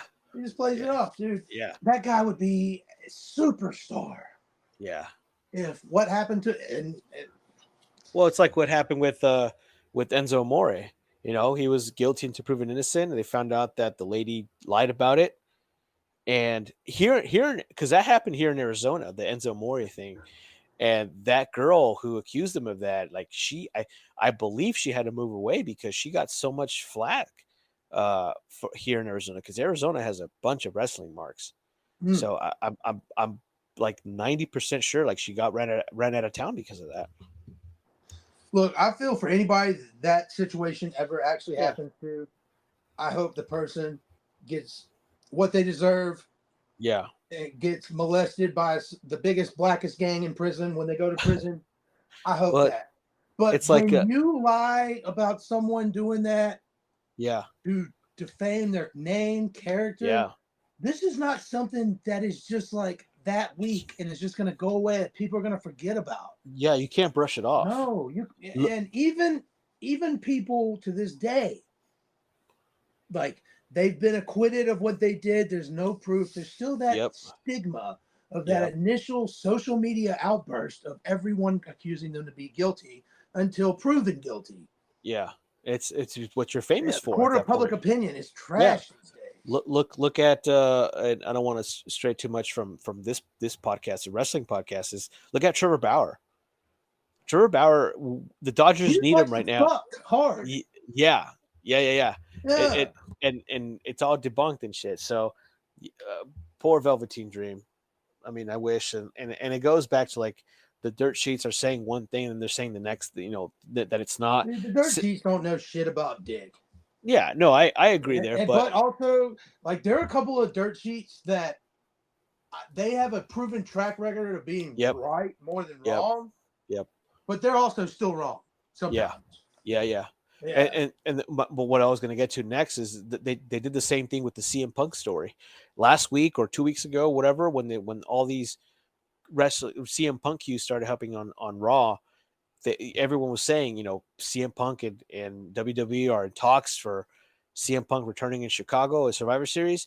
Now today, in these last few days, they're saying no, it never happened. They're not doing it. Well, it's like, yeah, but you guys they're actually taking accountability for, hey, we fucked up. This is a lie. Or we're just telling you that it's trying to work as a game because the shit. Yeah. That's what I'm saying. Something Booker T said this week. He said that wrestling journalists should not be allowed in our business because all they do is to put out false information and false narratives to take away from what the product that the company is trying to put out there. People like Dave Meltzer, go fuck yourself. Yeah. See, someone like Meltzer, Brian Alvarez, suck a dick. Yeah, someone like Meltzer, Brian Alvarez, and Sean Assap. Sean, fucking raw. Fuck! I hope you get fucked in the ass, sap. God, I can't stand that smug. The way I see it is like if you have a name and a famous name and you're part of the dirt sheets, you're probably going to be more wrong than someone anonymous putting something on the dirt sheets. And the dirt sheets work for us marks because even if it's a small rumor, it still gets us excited to go fucking see something that's boring as fuck as Raw or shitty as AEW. It still gives me hope a little bit, which, you know, I get where Booker T's coming from, but at the same time, a lot of us fans, we need this kind of stuff to keep us interested. Otherwise, how else we're going to be interested in boring ass product? Yeah, I mean, some of it I would like to know. Yeah, but anything Sean, go fuck your own ass, sap has to say. Here's what I got to say to him: go fuck yourself. Yeah, that's why I call him Sean Ass Sap. Yeah.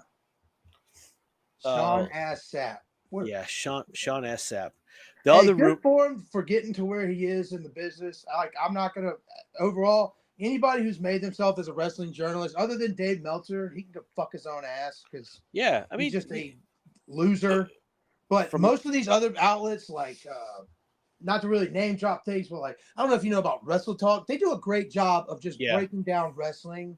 Yeah, and there's certain things that they're overly happy about that most people wouldn't be, and there's certain things, but they don't really trash the product too much. They do a good unbiased job of, they're just wrestling fans. And then you have these stupid people like JD eats ass in New York, dude's asses in New York, and he's just sitting there screaming into his microphone like he's bitching about the New York Jets and Giants. Yeah. And like people like that, they're no fun. So like people that can like have fun with it and report on it in a fun way while still being factual, I enjoy that. But these, like, I'm not even calling, they're not even Marks or Smarks. They're like that dude in South Park in the World of Warcraft episode down in the basement beating the shit out of everybody. Yeah. They're like those wrestling journalists. Yeah. Yeah. Those slob on knobbers. Make us look like casuals. Yeah, I don't have time for them. Yeah, no, I get you. I have a few more rumors here. I want to rush. Oh, what you got, my guy? So one of the rumors that I'm seeing is WWE is supposed to be continuing some of the Bray Wyatt stories coming up. So now that obviously we know that Bray Wyatt passed away earlier, maybe about a month or so ago, which was fucking devastating news, man. It's one of the tragic news. Like that one hit me hard. Like I'm not a big person that celebrities hit me hard, but Bray Wyatt passing unexpectedly was fucking brutal to it hit me rough too. Yeah, to the wrestling community. It was on the same week as another loss in my family, so it hit me. Man, I'm sorry to hear that. Yeah. But what you got on Wyatt, man? So apparently WWE had big plans for Bray Wyatt and the Firefly Funhouse.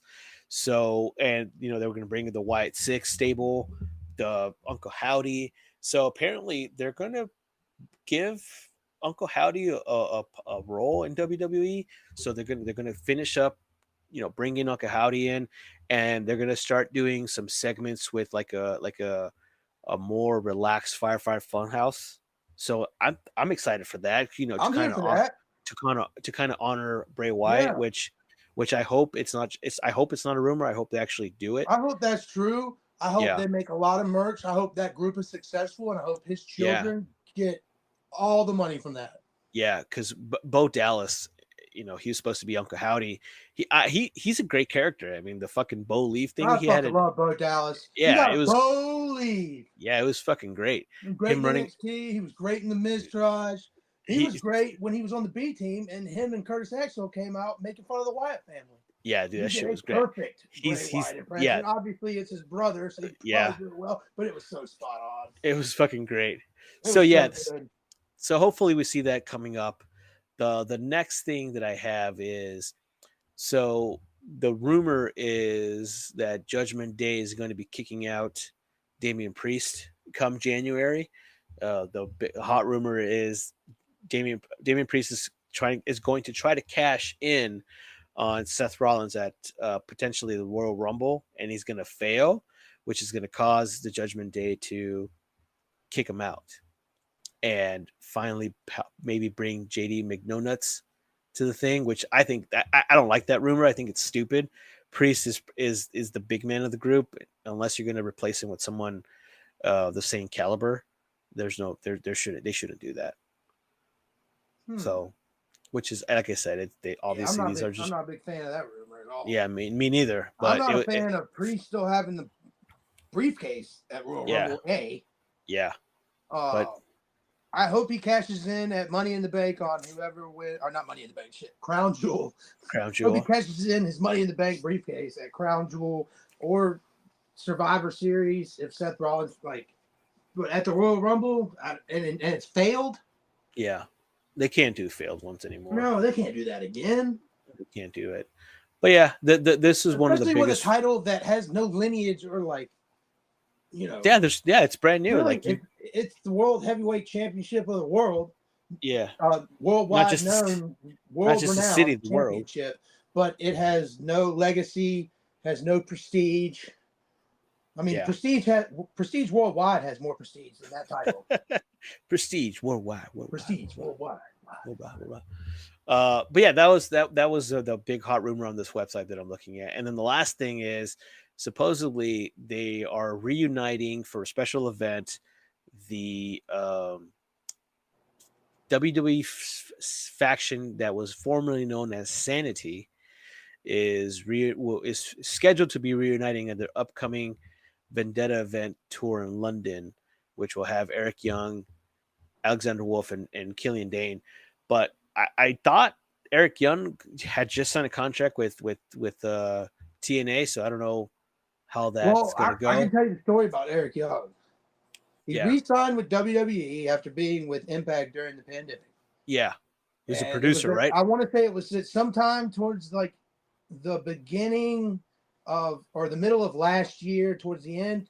Mm-hmm. And then because he was coming back because Triple H was put in power, so it was obviously after like July.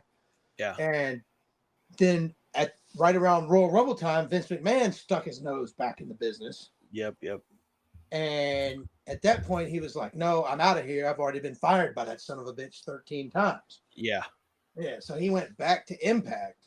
So here's how I see this thing going: is that WWE is now letting very few, but certain people work couple indie stuff. Yeah. So especially when they have an overseas tour in a European town, I think it's smart for them to pick up an old talent that they used to have that'll go over there and work. They're going to pay them well, and it's going to be probably a one-off thing.